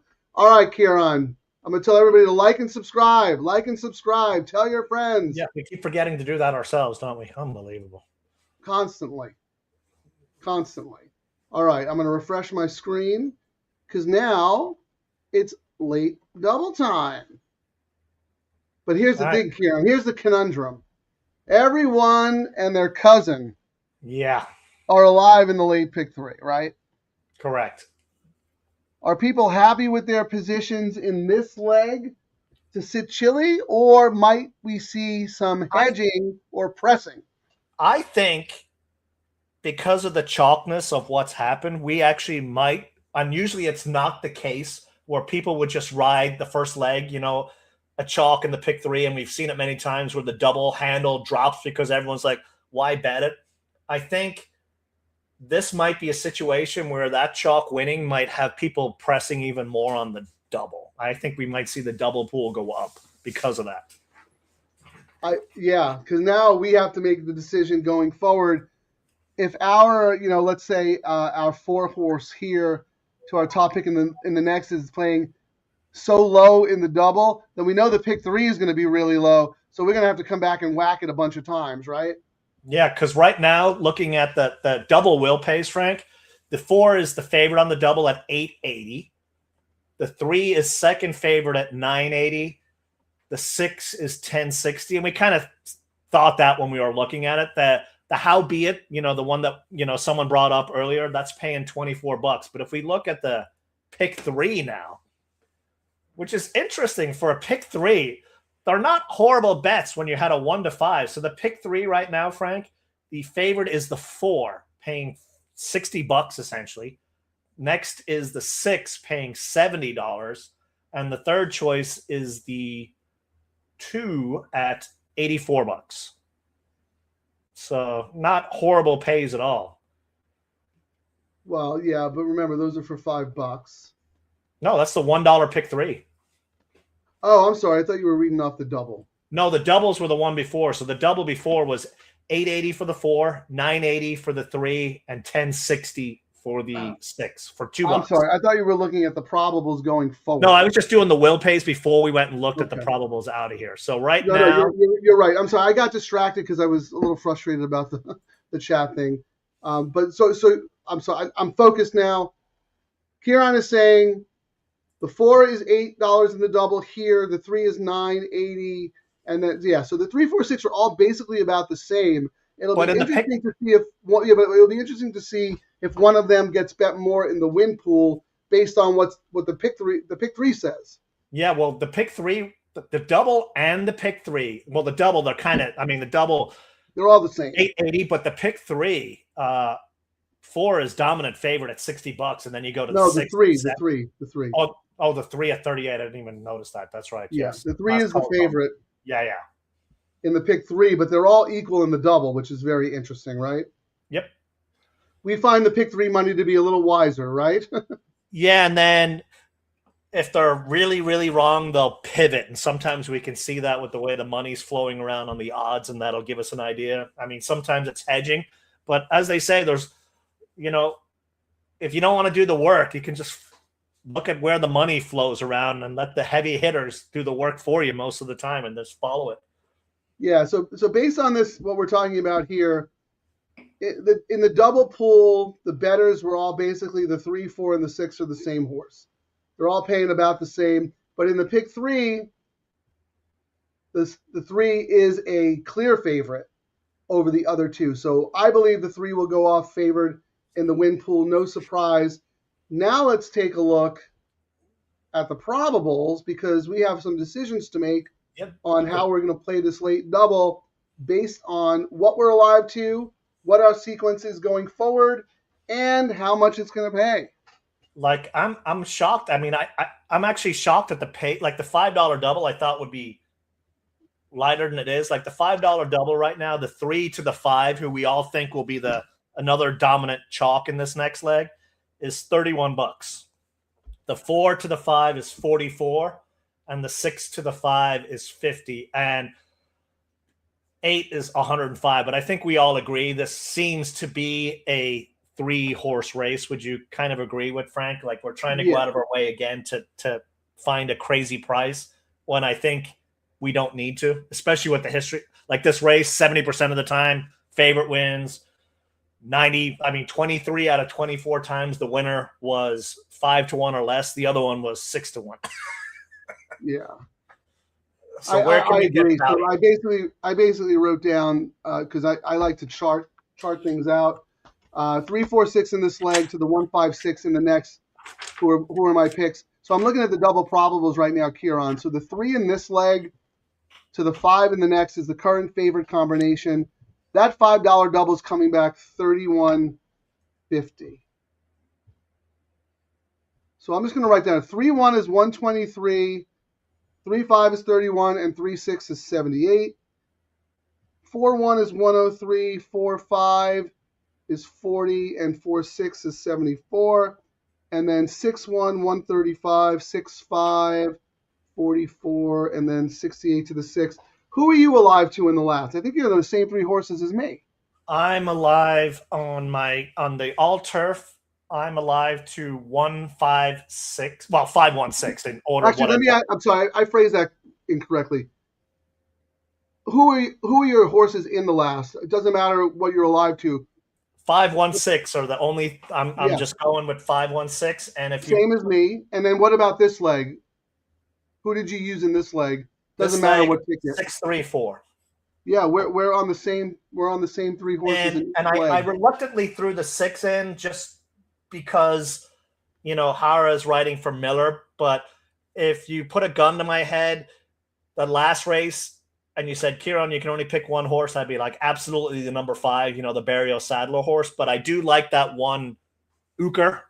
So, most of my bets are keyed on 5-1. And even if you look at my pick 3s and my doubles, it's all about my doubles that I'm going to be doing out of this leg, Frank. I'm going to be doing, and I like the pays that you were telling me I was getting. My planned doubles were a $30 double, 4, the Lee Frey horse, 4 with 5-1 for $30. And you said it was paying 120. I'd have it like 6 times. I'm very happy with that. Then my backup doubles were 6-3 with the 5 was paying 30. And I think, what did you say that was paying? 6-3 with the 5? 6-5 is 44, 3-5 is 31. And the 5 is the lightest one. Yeah, but even so, for a day like today, and I'll still have the all turf if that comes in, don't think I'll modify that bet either. And then my last bet is 6-3 with the 1. And I've got that at $10 double, 6-3 with 1. Well, let's talk about this race because this MTN 8 Ice, nice to join us. Thank you for joining us. Because Dan H also mentioned this, looking for a horse to come off the pace in here. And he's also mentioning that number 8 horse, Howbeit, that we talked about. He is using our 6 Winds of Freedom, which we both like. So maybe we might have to do a DTL community, DTL crew bet, throwing the 8 in this race into our horses in the next, because that's the one that people keep talking about that maybe has the potential to beat us. We could also use that Win Ribbon horse as well, because those doubles have to be paying good. And you and I are alive a zillion times to the same horses. So I don't feel like we really need to come back and press those horses, based on that. So, I mean, or is that throwing money away? I don't think we need to throw too much money away. And I mean, the way I see this, I think those 3 horses are going to go to the front, and some of those earlier dirt races, they weren't catching the horses on the dirt. They were just going and no one was coming up. So I don't think, maybe I'm wrong, I don't think a horse from off the pace is going to win this one, but it is horse racing and crazy stuff happens. I mean, if I was looking at these crazy long shots here, Frank, I'd be looking at one that makes absolutely 0 sense. Like this number, where is it? Number 7, No Stranger to the Rain, just because of the workout. A 46-second workout comes from Zia Park. It'd be the kind of horse absolutely no one would have, and it would probably blow up the tote board, if you know what I mean, and makes absolutely no sense. That'd be the kind of crazy I'd look at, not something that kind of makes sense, if that makes sense. No, I agree with you, because I think you could make a case for Win Ribbon or How Be It. They're not like that far off the conversation. But, a horse like Bruto or No Stranger to the Rain, I don't think anybody's using those horses, right? So That's actually interesting. You want to try that as an exercise and just do a $5 double with the 2 longest shots on the board, which are the 7 and the 5. So 5-7 to 1-5-6 in the next. What do you think of that? 5-7. Well, if we're doing that, what we should toss in as well? We should toss in Win Ribbon. Oh, we did have we. What do you say? No, we weren't going to use Win Ribbon. All right. Well, your point was, if you're going to use a price horse, you're going to use one that nobody can make a case for. True. Win Ribbon is very logical. If the race falls apart, the 2 and the 8 have a big shot to win. I just don't think they're good enough. And I mean, at least the 5 here has raced at this 10K level. You got this aggressive, he's lost his bug weight, but kind of an upgrade from the jockey he was on there before. I mean, not crazy at all. And sure. So you're thinking 7-5 with 1-5-6? That's what I'm thinking. We don't have to do it right now. We still have time. But this is interesting. I think this is our honor code friend. The jockey on How Be It wants to ride full-time at Santa Anita. He won on my big ticket at 6. I don't know. That's actually really, really good information. Hungry jock, doesn't get a lot of mounts. Horse is not impossible. I mean, I don't like that the horse couldn't win for lesser, but if the race falls apart, which is what Dan was saying, which was what Nate Ice, I'm not sure, I'm butchering that, I bet, but same thing. If the race falls apart, at least this horse will be grinding away, right?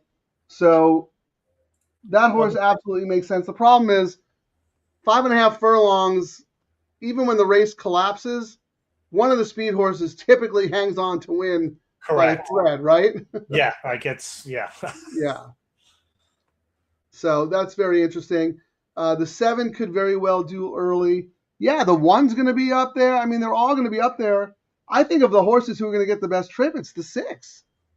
He's just going to suck back, rate in 3rd or 4th, let all the speed go. And if there is a meltdown, I think the 6 really, really benefits. Okay, thank you. So your name is Paul. I appreciate you, Paul. Thank you for the information. Who do you like in the last, and what are you thinking about in terms of your double? Because here, Ciaran, he mentioned another interesting thing. The 6-1 was less than the 3-1 in the double. Correct. Okay. Actually, no, that does make sense because the 3 is favored. I think he might have that reversed, but anyway. Well, it's right now. So right now, the 3-1 is 131. The 6-1 is 136. I mean, as we know, the money comes in and things kind of move back and forth. The 3 with the 5 right now, Frank, the chalk to the chalk is $34, and the 6 to the 5 is 50. The 4 to the 5 is 42. And I will actually say for these kind of chalks, the way this is playing out, they're actually not bad because of, when I was kind of mapping out what I was going to do, I thought this might have been a day where this late double, we could see the will pays down at like 21, 22, 23 bucks, Yeah. Are you happy with your amounts in the double? Or I'm happy with the way I've spread it. And worst case scenario, I essentially get my bullet back. And worst case scenario, I get my bullet back, but I also hit whatever the chalky pick 3 is and whatever the all turf. Actually, we should look and see we should be able to tell now. Let me look and see what the will pays are on the all turf, Frank. Maybe that, oh no, might be up. Sometimes it is, sometimes it's not. Yeah, sometimes they do it after this race, though. But then I don't know what I want to do, Ciaran. I don't know if I should just sit on my pick 3s or I kind of feel like because I think the 5 is such a good. Well, I don't know. I'm mumbling. It's the end of a long weekend. I'm mumbling. Hang on. Danny said something interesting. The payouts. No, this is the payouts to the 1 and the next are really, really good. So maybe I'll just come back and play the value combos. Because you know what? If the 5 wins, I'm not going to play a $50 double 3, 4, 6 to the 5. I'm just not. I'll be happy with my pick 3 winnings and etc. and live to fight another day. Kind of same thing with I could play doubles with the Frank. 1. So we've got the will pays up. So maybe this will tweak things. So yeah, tell me. Yeah, 37.50 for the 5. Yeah, it's no bueno. Second choice is the 6. Not surprised at 63.50. The number 1, $99. So the 1 is pretty live. I tossed that Miller horse, so I know the 1 is not like the second choice, but I like seeing what it's actually paying, and I'm okay with that. So can you put up your page again, because I'd like to see your doubles. I know you read them off, but I'd actually like to see them if that's okay. So yeah, I spent $108 on the all turf, and I'm getting $37. Let me find this thing. But that was because the one that we hammered would have paid a lot more, but we didn't get out of that first leg in it. Okay. 4 with 5-1. Yeah, the 1 would be great for you there. That would pay for the weekend right there. Then 6-3 with 5. And then 6-3 with 1.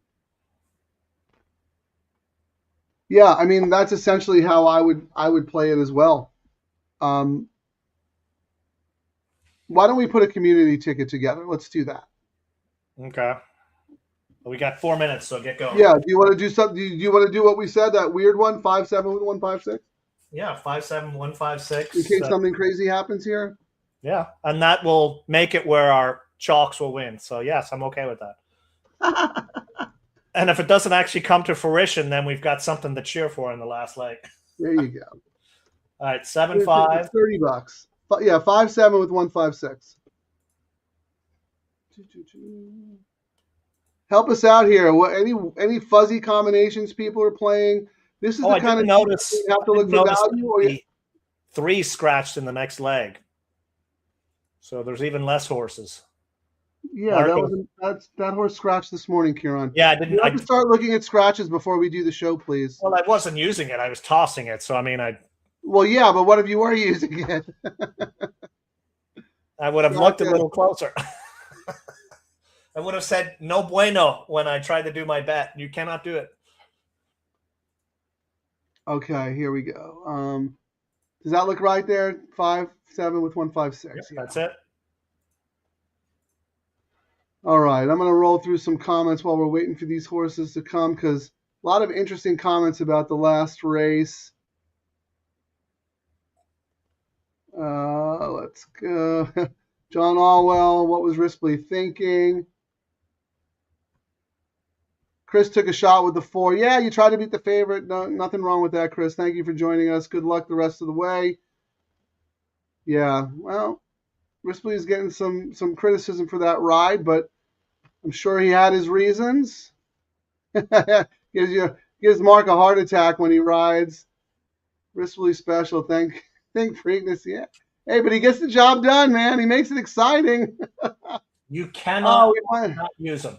So I mean, it's just Wait, what'd you say? What? You cannot not use them. You know what I mean? Because of that, you just can't be stubborn and say he's going to not ride, because then he's going to ride brilliantly on two horses that should never win. You know what He's I mean? awesome. He just makes things a little tricky sometimes, but he's really good. Let's see what else we got here. Yeah, Dan said probables to the 1 and the last are good. Yes, they are.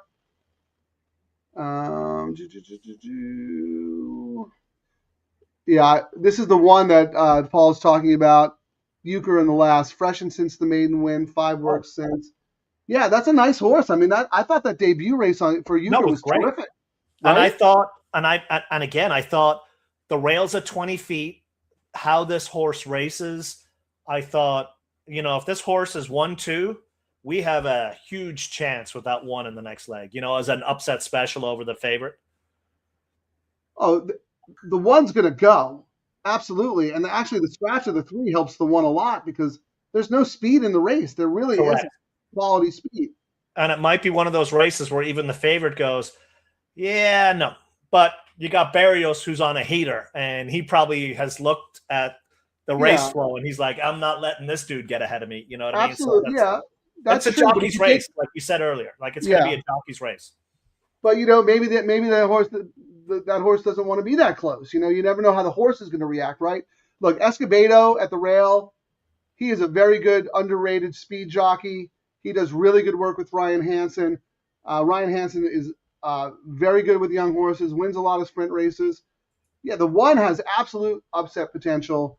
In fact, that's what I'm going to do. I'm going to make my official double play for the show. Frank, $10 double, 3-4-6 with the 1. And Frank, that Escobedo for Hansen, I probably said it earlier, they've had 13 races. They've won 6 of them. Yeah. They've been in the money 7 of them. And when these two team up, when you bet your $2, you win $1.42. So that's a big ROI when these two guys heat up. And all right. They added racing. Ciaran, I'm cutting you off. I'm sorry, but they're in the gate. Let's watch the race. Good luck, everybody. Let's get alive. They're off.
All right, there you go. As our good friend Tom says, easy game.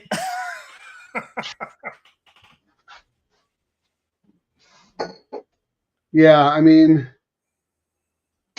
basically a 3-horse race. The 4 proved the best. That was Lee and these low-level claimers, man. No. And it's one of those things as there'll be a period of this year when he will not win on any of these horses doing this kind of thing. But when he gets hot, you ride him till he's not hot. Like right now, like yesterday, that horse won just like this one today, won like it should have. And when he's doing that, you bet him. Simple as that. Yeah, I think he was a little cold during the Del Mar Fall Meet because he had a really good summer. But, that's what we talked about. You talk about the cycles, the patterns, running out of your conditions, having to find new conditions, etc. Yeah, and then putting horses in conditions they probably shouldn't have, but they qualify for it, and then that knocks them out. The next condition book, that sometimes they want a race, but it's not in the condition book, but they want the horse to get a race, so they'll. So interestingly enough, it looks like the 4 went off favored. Yeah, 2-1. Yeah, the money came in there late. So I want to look at the pick 3 again. No, that horse was second choice in the pick 3 to the 3. So the money was wrong in the pick 3. It was right in the double. The 4 was favored in the double. Yes, and that told us to pivot. They pivoted, but only by $1. But the 3 was a decent favorite in the pick 3. That's very interesting. Usually the pick 3 money is a little more. Well, you say it was only $1, Frank, but when you look at it percentage-wise, it was 20%. I mean, it's such low payouts. That's the way to look at it. This is why Ciaran's on the show, because while I'm the word guy, he is the math guy. I mean, that 20% is significant. You're right. That's a great point, Ciaran. I'm like, oh, it's only $1, and you're like, well, actually, it's way more than that. I mean, yeah, you're right. No, that's an excellent point. That is an and then we talked about it. If you were looking to hammer, like someone probably did this, people would have said, this is. I mean, let's see what it finally pays. But so the double here paid $880, and you had a 2-1, and in the last leg you had a 1-5, and you made $880. So what is that? You ended up getting for your $2 bet. 3-1, 4-1 with those prices. Not too bad, on the parlay. No, not bad at all. One last thing about that Mrs. Astor race. Larry said, Umberto said it was a tricky race. Confident, but she was brave enough to get it done. He said, I had to work out a trip. He likes the keen horse. He likes the keen horse he is riding in. Oh, I don't understand that last comment, Larry, but thank you for the info. I love one thing about Rispoli, like he'll tell you, he's a great interview. He likes to communicate. You know how you can tell he knows he had a bad ride or it was a bad ride? Other than the cursing in Italian, he just walks away and doesn't do the interview. Well, he did the interview here. So. I know he did the interview here, yeah, but if he didn't, he would I didn't. All right, well, there you go. That puts a bow on the Mrs. Astor race. All right, let's see what the will pays. You ready to see, Frank, where the money is? So the $5 double into the 5 is paying $39, Frank. Not too shabby. The 1 is paying $113.50. The 6 actually got some money. It's getting 6 is the second choice at $65, but it's 5, 6, 1. But based on the morning lines, that tells you the sneaky money came in on the 1. You know what I mean? But pick 3. The 5 is paying $29. The 6 is paying $44, and the 1 is paying $87. Pick 4, 5 is $58, 6 is $67, and the 1 is $115. So it's a battle between the 6 got more action than I thought it would have, Frank. Well, I mean, second choice on the morning line. I'm not surprised on that. Maybe more than it should have based on how we thought the favorite the 5 was on paper. Yeah, that's why I'm saying that's what the shocking part of it is, how close they are. Yeah, that's a good point. This 5 would be. Yeah, the 5 should be like a lot less, right? I mean, maybe the word's out, but I mean, I know the horses it's got the 2 best boosts you could get: first time Lasix and gelded. But man, the workouts are just, everything's just. Yeah, Peter. The other thing though, Peter Miller win. These are the races. Oh, he's winning all over he's winning all over the country. When we were at Franklin, look at all the races he was winning for you there. Oh, he finally acknowledges. That place that we actually did five, 6 shows on at that place. All right, very good, Ciaran. Thank you. But yeah, he is like the god of turf sprints. So yeah, that is interesting, Ciaran. I'm happy with the money the one took. I would say that. No, that's the surprising one, and we sniffed it out. So we're still getting paid for our sniffing it out. If that makes. So Ciaran, here you go. Everyone was complaining about short fields. What do you think the pools were today? Probably way more. What you tell me? I don't know. I'm not going to guess. All right. You think the double pool was over 100,000 or under? I think it was over for the reasons we said. Where usually it would be under, but I think the chalks were so chalky that people came back to fill up on their profits by hitting it. Okay. Hitting it yet again. 104,000. I'd say that's pretty good based on the field sizes. Oh, for a Monday for these kinds of fields, Yep. that you know what I mean? Like people would have probably just said, "I'm not betting that." And when I first took a look at this card, I was like, "Yikes! 6 horses are the most horses." And then we had horses scratch out of it, but they've gotten paid. Even chalky fields, you can make money. Yeah, and like we always do, we have full transparency on the show. We talk about the pool sizes, and we talk about whether or not pays more than the parlay. All right, pick 3 pool over 150,000 or under. I would say over. Yep, 166. I think that's really good, actually. Yeah, the fact that so much money came in on that show money there, I think everyone was, those guys were betting a lot, no matter what. They probably hedged their bet as well doing that. Okay, pick 4 pool over 250,000 or under. Under. Oh no, over. I even said over, but you're correct. What was it? 236. You know what it was last year? I don't. 362. Yeah. What did you say the pick 3 was, Frank? How much? Yeah, I'm going to guess the numbers last year were better because they probably had bigger field sizes. But last year's $3 pick 3. This year was 166. Well, 175. That's not bad for a 6-field horse. You know what I mean? And remember, what Santa Anita had going for them last year was the rain out the week before. So then this was like the weekend of everyone coming back and a holiday weekend. Yeah. No, I mean, I would expect these numbers to be worse than, not worse, but less, just because of the field sizes. And the double was 104. Double was 104. It's 97 last year. So up on the double again. We beat the double. Nice.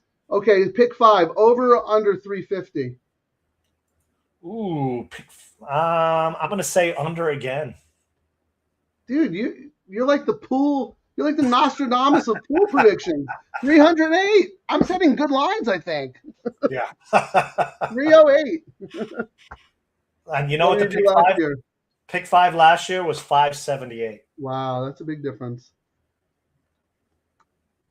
Well, what was the all turf? Oh, actually, but I'm asking you what the all turf is, and I'm the one who can look and see. Hang on.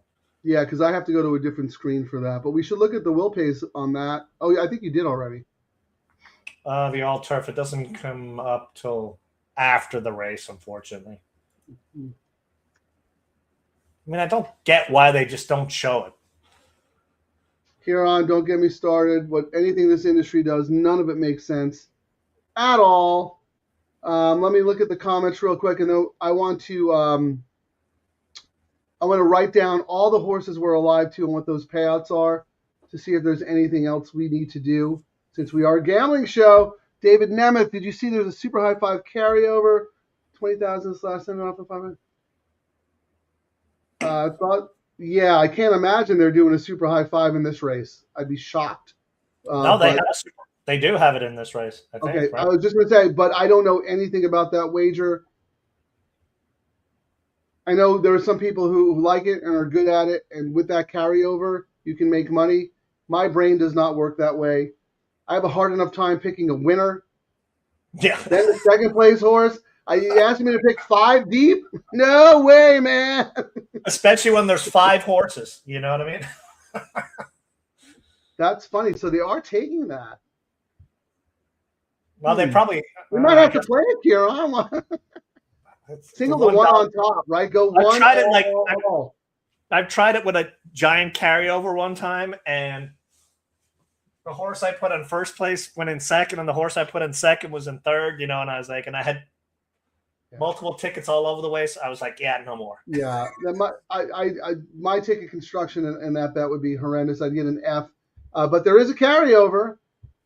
We could play single to one, then go 5-6, 5-6, all. I don't know what that would cost. I'm assuming it's $1 bet. Yes, it's $1 bet. So 5 or 1 in first place with 5-6 with 5-6 with all is $4. Huh. Oh, well, there you go. We have to play that. $4. That's interesting. That's all it is. Am I missing? I must be missing something here. No, 1 by 2 by 1. 1 times 2 times 1 times how many? 2 times 1. Yeah, right? Like if we did 1 and 5 across the board, like 1 or 5 can finish first, or you know what I mean, second, third, fourth, and then 6 with all. It's $8 only. I don't know. We should just do it your one. We want the one to win. Hold on. What are you saying? I'm saying if we did 1 and 5 and first, 1, 5 and 6 and second, 1, 5 and 6 and third. Yep. All. It's an $8 ticket. Yeah. How about this? 1, 5 in first, 1, 5, 6 in second, then all. See what that is. All. That's $24. Let's do that because you don't want the top 3 in first, second, and third, right? Correct. So let's hope we get Euchre wins, the Mulholland Drive finishes second, and then long shot, and Ventry Stand is off the board. Oh, you don't want Ventry Stand at all. Ventry's the No, 5. no, I want Ventry Stand. Yeah. Oh, yeah, I'm sorry, 1, 5. Yeah. So the way I have it right now, it will be 1, 5 in first. Okay.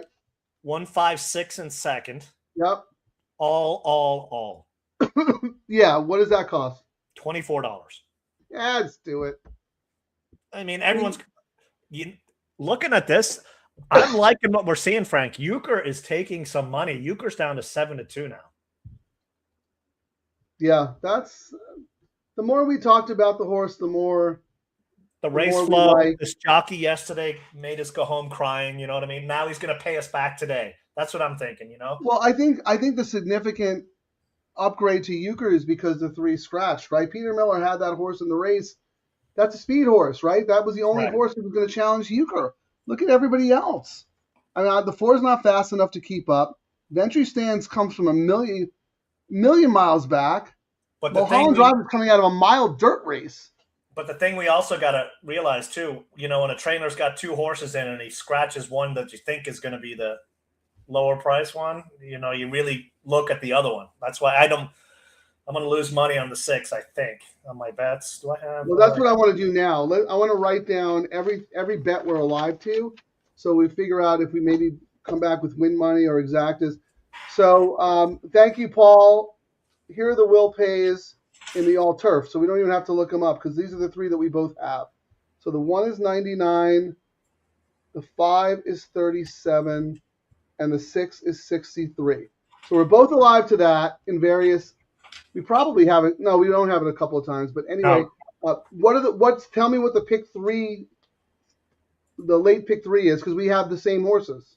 The late pick 3 right now. Will pays. What are the pays there? To the 1. Pick 3 on the 1 is $87. Okay. To the 5. 29. 29, and to the 6. 44. 44. And I think I just have it once.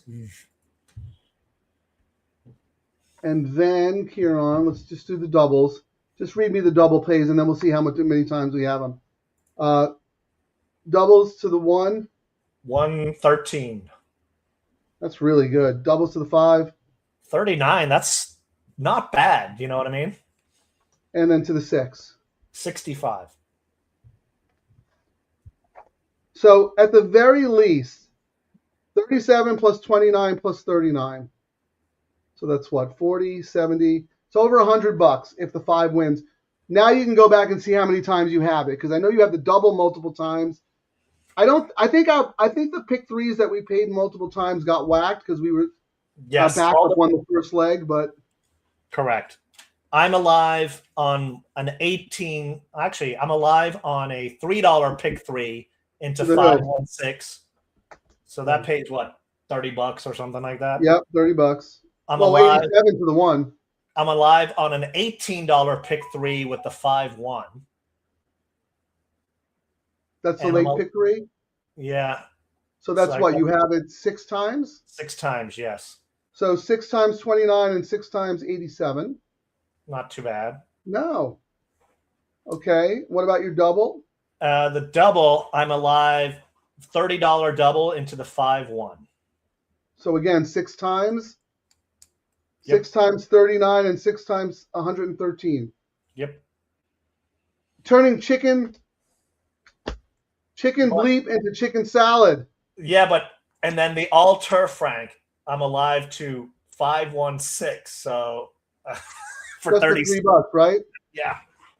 Yeah, but it doesn't matter though. I mean, like you got. Yeah. I've got some action, and if it chalks out, I'll get a little bit of cheddar back. So here's my all turf. I'm alive once. Yeah, I'm only alive once to the 5. Like I don't even want that. Then this here. I have 3 times to the 5, the late pick 3. Okay, 4, 6, 3, 6, 1. I have it once with the 6 and the 1. Okay, yeah. So you're in a way better shape than I am. And then I'm doing this 3, 4, 6 to the 1. So I need the 1 to win for me to have, a nice little winning day. And if the 1 wins, you have a very good day because you bet it correctly. You whacked it. So in order of rooting interest, Ciaran, we want 165. Yes. And look at this. Actually, I want 3 to 1 now. I want 156. I've got a $30 double into the 5. The 6, I'll make more money on the. I'll make more money on the double because the pick 3 is only going to pay me like $37. 156 is the rooting interest. And then we've got our what? And tell us how many times. And then we've got our super high 5 for $24, right? I'm going to send that one. All right. Thank you, Paul, for that information. I love it. Yeah, Dan, we did play the super high 5. It'd be rude not to, right? I mean, we're doing a show. It'd be rude not to. Richard De Silva, thank you for joining us. 6 Aramia Regalo. Is that King Aramia? Is that what that means? A Royal Aramia? I love it. Good luck, man. Thank you for joining us. Ciaran, you want to look at some tries? We'll at least look at probables with the tool, right?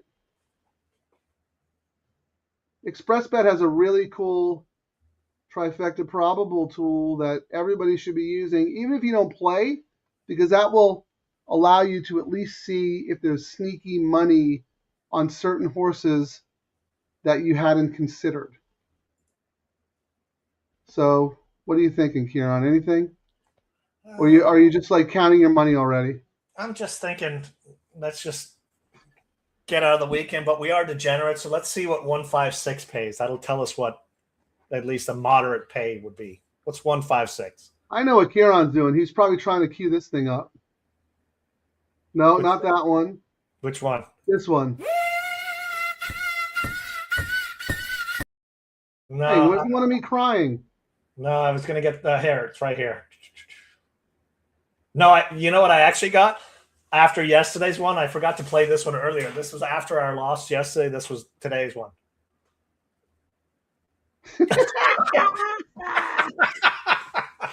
So we can fire away now, Frank. We've reloaded. Where's the one of me crying, though? Because it's going to happen today. I'm going to win and lose. I just lost everything. I'm broke. Oh, don't worry, pal. I got it covered.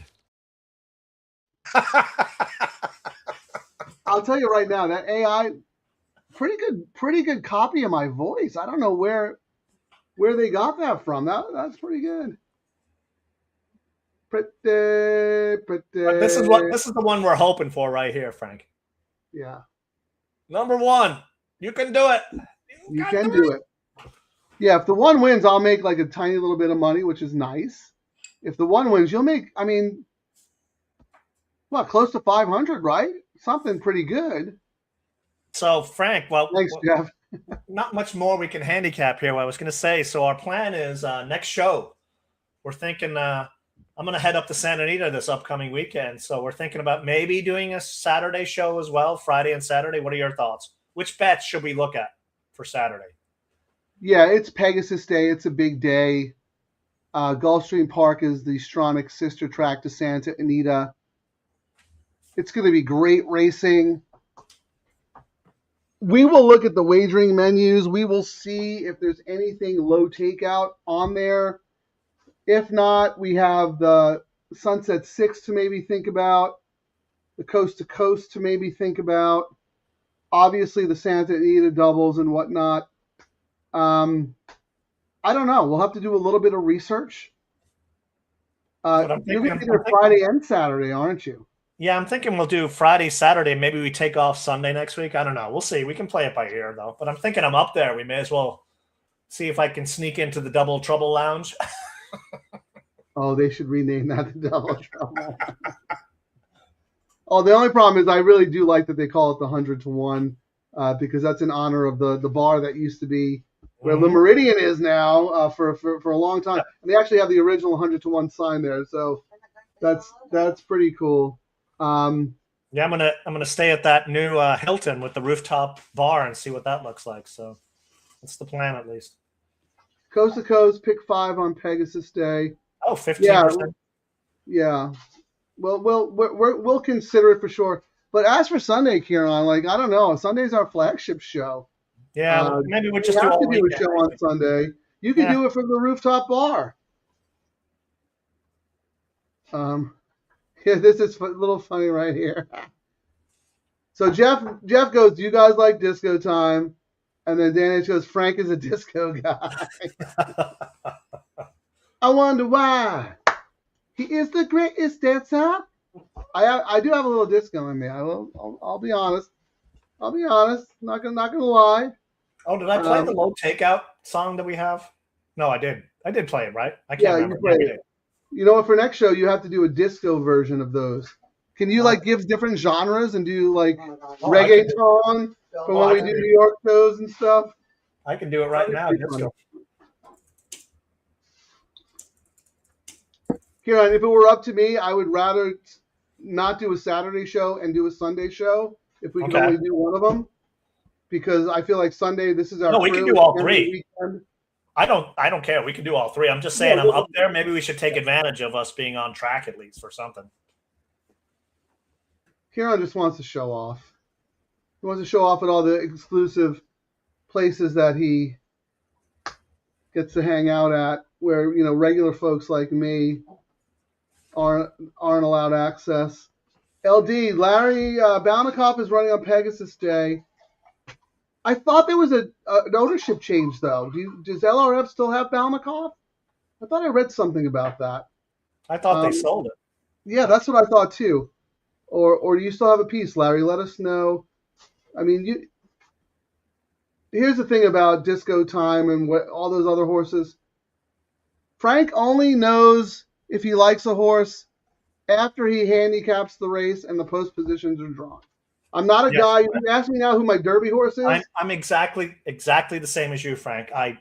People ask me, who's your Derby horse? I'm like, I'll tell you the week of when I see who's in and what the post draw is and what the weather is like. I'm not picking a horse 6 months down the road and no. And here's the thing. I only have enough bandwidth, enough mental energy for the horses. I'm not going to waste it now on a race that's 3 weeks from now, or even a week from now. I mean, I got to look at the people. I'm not saying that to be a jerk, and I apologize if it sounds that way. That's just not how my brain works. And also, it doesn't interest me really, because I don't want to get all hyped up on a horse who might not even end up in a race, So I know Disco Time is in the race, and I will handicap appropriately. Ciaran, Dan H wants to know. He's I think Dan H is teasing us a lot today because he knows the answer to this question. Does Ciaran get free drinks or just free soft drinks? Ciaran has never drank a soft drink in his life. What's mixed with the soft drink? Yeah, the soft drink is a mixer.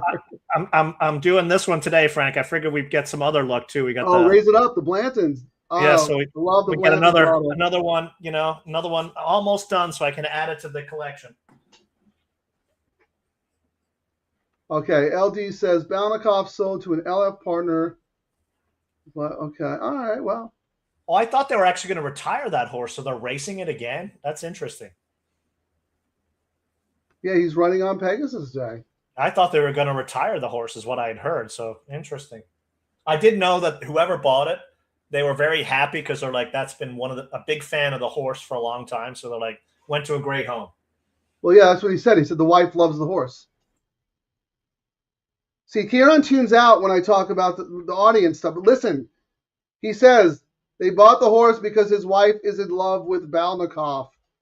That's exactly it. All right. Dan H. Future on Miami tonight. Oh, yeah, tonight. Is tonight the game? Wow. All right. Thanks for reminding me. I was ready to just end the show and go to bed. 1 minute. Gonna have to watch the game. Well, good luck. You must have gotten a really good price on Miami. When did you bet Miami? Good for you, Dan H. Terry Blanton's is a sponsor. Yes. Yes, Larry. At the end of the day, love wins out. And after all, isn't that the most important thing?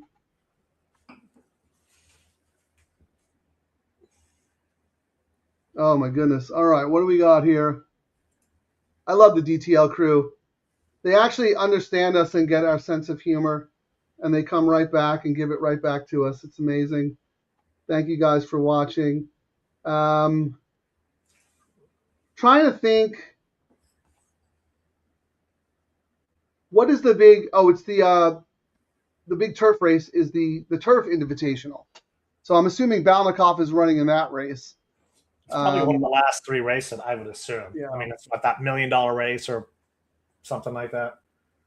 I mean, why not take a shot? You never know. That horse is a paycheck horse, always around the line somewhere. So here's the thing, Dan, to just qualify real quick because they're getting to the gate. Yes, Ciaran does get free drinks, but he also buys other people a lot of drinks if it's not at a free bar. So not only does he get some gratitude, but he gives more than he gets. Ciaran is one of the most generous people I've ever met. You know I'm saying that from the bottom of my heart because I like to make fun of him. So he gives more than he gets, but at least he gets a little back. They're off. Good luck, everybody. All right.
Oh, I didn't mute my thing, so sorry for all the noises in the background. But hey, whoop! Get out, get up, get paid. That's how we do. That's very nice. Good job, Ciaran. We turn chalk into money. Chalk, chalk, chalk into cash, cash, cash. That's how it's supposed to be. Lemons into lemonade, my friend. Yeah, a lot of people would have looked at the card today and went, yeah, I'm not going to waste my time with that. No, and, a lot of people did do that. Cost them money, man. They watch the show. They're cleaning up. And we said, like each leg, we were kind of trying to do bets but each time we said, we're just picking something because we're on the show, but this is a favorite where, don't toss. Like, you got to press. Man, if we just gotten out of that first leg, Frank, we really would have got paid. I know. We were pressed hard.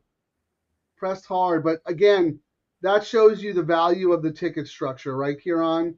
Multiple times and hammering the ones that you like, but giving yourself chances. Like if you're betting $5, for example, on the double into the chalk and it's paying $20, you got to do it more. You do that $5 on a long shot that could upset your ticket and then kind of structure it. And what I do when I put mine together, I'm like, you know what? I'm going to have $150 budget. If the chalk wins and I think the chalk's going to pay, let's say $29, let's say $30. How many times do I have to have it to get my bankroll back? And then how many times do I need to put a price horse in there to make even more money? And sometimes it's only $5, especially if you're right, which is the beauty of it. We needed the one to get second for our high five. He didn't, did he? Oh. No, we went 1-5, 1-5, 1-5-6, right? Yeah. No, wait, we went 1-5, 1-5-6, all. What did we do? I think we might have it. No, we have it. We went 1-5-6, 1-5-6. Oh, we went 1-5, 1-5-6, all. So we have it.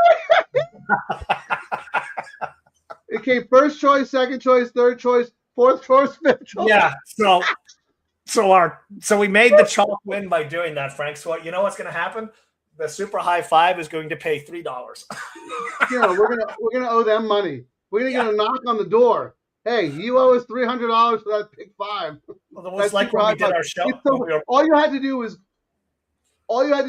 do a $1 5 with 6 with 1 with 2 with 4. Just bet them in order the odds for $1 and you would win.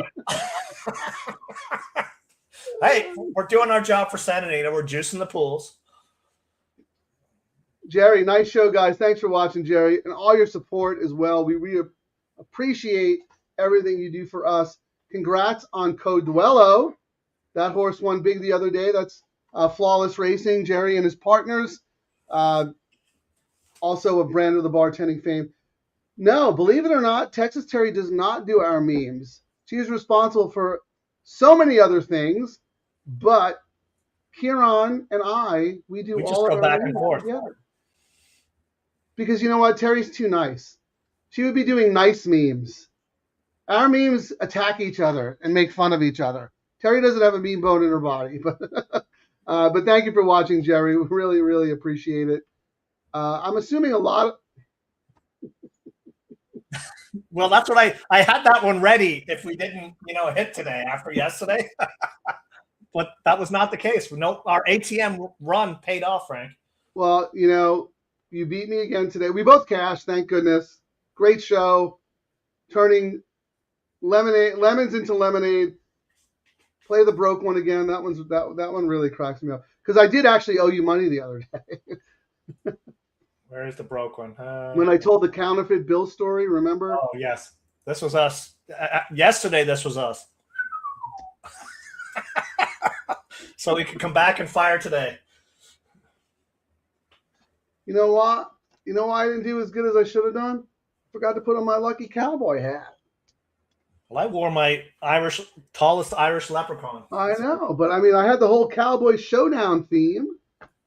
Get out, get up, get paid. David, thank you for your contributions. We'll look into all the social media, YouTube stuff. We're doing this ourselves. So if anybody has any ideas on, what the stream should look like and all that stuff, please let us know. Here's Terry. Yeah, she's being modest. Gentle editing suggestions. Also, Frank, we made some money on the super high five, Frank. We bet $24 and it paid $18.10. No, we lost. Yes, that's what I'm saying. We bet $24 and we won $18.10. Yep. But here's the thing: if we had gotten if you get a rebate, that's a winner. Yes. Almost a winner if you're getting a rebate. Yeah, probably 1 to 3. Yeah, good for Ciaran. Yeah, Ciaran didn't break the bank, but he made the most out of a Yeah, so Not a great situation. yeah, I'm looking through the will pay. So the pick 3 paid me 174. Then I had another time paid me $29, but at least one of the secondary tickets that I had a shot on winning money. So it was 174, 29. The double paid $234, which is not bad for, that kind of action.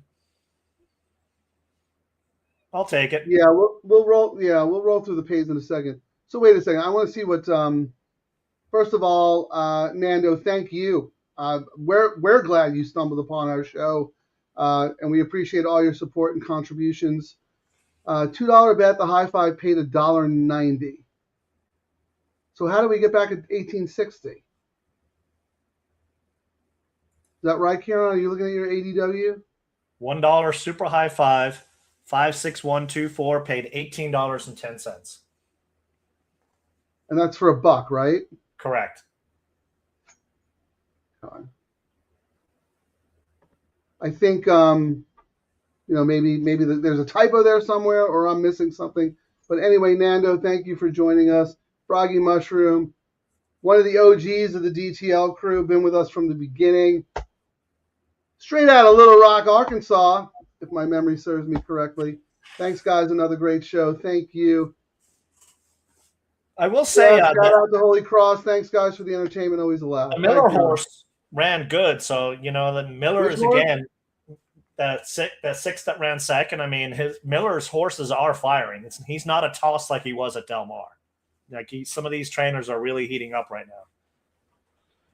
Well, I mean, he's not been doing great for Peter Miller, but if you're going to use him in a sprint, use him in a turf sprint. That's when he wins. He's 1 for 11, 9%. I mean, those are not good Miller numbers, but turf sprints, he absolutely owns. Frank Lawn's been off for a couple of weeks, so we know he was winning there right before the break. He won a bunch of times. They start up pretty soon. But, we're having too much fun here. Thanks, guys. Yeah, thank you. Love the show. Nothing like making money at the end of the day. Look at that, Ciaran. The get out bets of the weekend. Absolutely. Everybody who took a punishing yesterday with the NFL gets to come back with the DTL crew. Get out, get up, get paid. All right, should we do our usual exercise? Parlays, pools, all that fun stuff? We got to prove to everyone that the parlays are where the money is. Although maybe not. I don't know. We'll be very curious today with the short fields. This will be an exercise to see how much the short fields actually impact. Well, let's start with the all turf. How about that, Frank? You tell me whatever you want to do. Let me just all turf, $9. Wait, hold on. I got to get to the I got to get to my virtual assistant. Give me 1 second. I could do it. I usually do it on the calculator after this, but it's faster doing it this way. All right, calculate a $3 win parlay. I actually had to teach Grok how to do it because I asked Grok last night just for fun, and Grok had no idea. But now Grok knows. So if you ever put this in Grok, you thank me for adaptive learning. All right, horses that paid. All turf pick 3. Go ahead. $9. Yeah. $260. Really? That Ellis horse paid $9. That's a good price. Okay. And $4. Okay.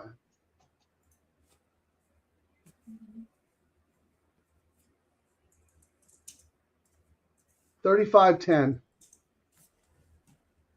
And it paid $37, but not great, but more. I mean, that was the slight, but I mean, that is as chalky as you would ever see on that bet. Would you agree? Yeah, and short fields. I mean, yes. I mean, they were 5-horse fields. Started with more. I mean, we got to wonder if it got in that leg. We had no scratch in the first leg. We had a scratch in the second leg and a scratch in the last leg, which might have diluted the pays a little bit.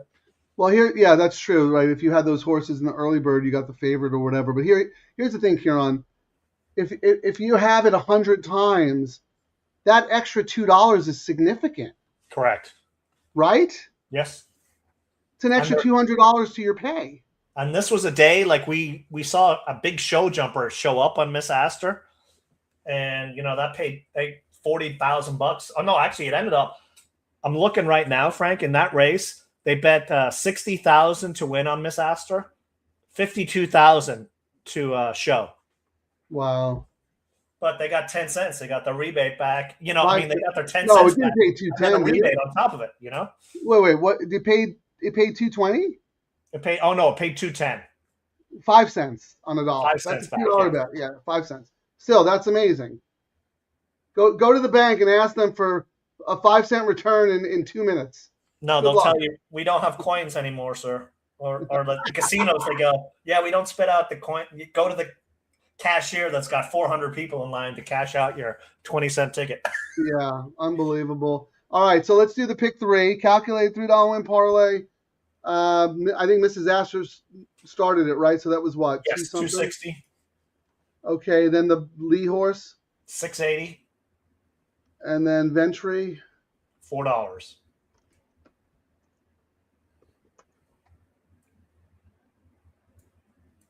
$26.52. 29.10. That's the low takeout difference right there. Again, that's for $3. If you have that 100 times, that $3 makes a massive difference. Low And then the takeout. double, calculated $5 win parlay. Horses that paid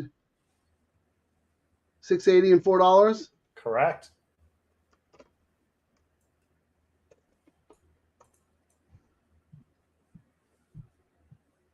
$34. Paid 39. I mean, what? 10, 15%? $5 difference. Extra $5 for every ticket you cash. That's pretty good. Since we started doing this show in July, we have not seen one of these low takeout bets pay less than the win parlay, which should tell you everything. Yep. Today, I think, was the lowest, and you still made the takeout, which is the beauty of it.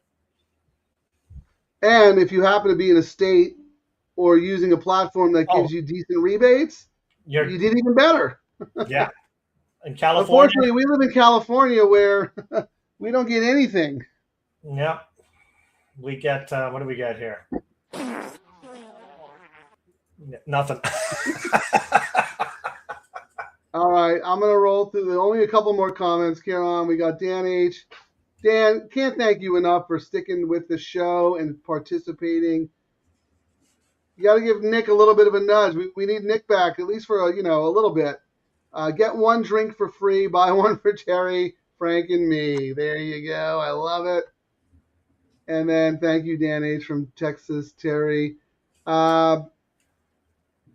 Usual show on Friday, or do you want to do Saturday, Sunday, or Friday, Saturday, Sunday? I guess to be determined, huh? I say we definitely do. We're doing Friday and Sunday, and I'm going to be up there, so I'm sure we're going to look at it. I say we just do Friday, Saturday, Sunday. Why not? All right. Well, we'll look at the Pegasus schedule. We'll see what's going on. It might be too crazy, but maybe we'll do something. We'll figure it out. Ciaran, congratulations. You're on fire, man. Went back to the grass. That's what it is. I'm the Irish guy needs grass. The dirt, yeah, no dirt. All right. Well, everybody hit, so we're all in good shape. Ciaran hit a little more than everybody else, at least when it comes to co-host. Final words? Hey, we got out of the weekend. We got whiffed yesterday, but we started the weekend off strong and we ended strong. So that's what it's all about. There you and on go. a day like today with a chalk fest, we still made some money. Lemons into lemonade. Double Trouble Live. Thank you for joining us, everyone. DTL Crew, new listeners, our friends in Chile and Venezuela. Amigos. And I'm going to start saying this as our sign-off, Ciaran. Low takeout wagers, Santa Anita Park. Double Trouble Live. Get out, get up, get paid.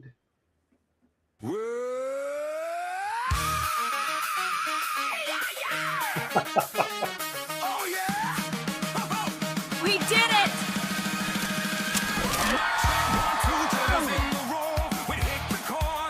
Unbelievable.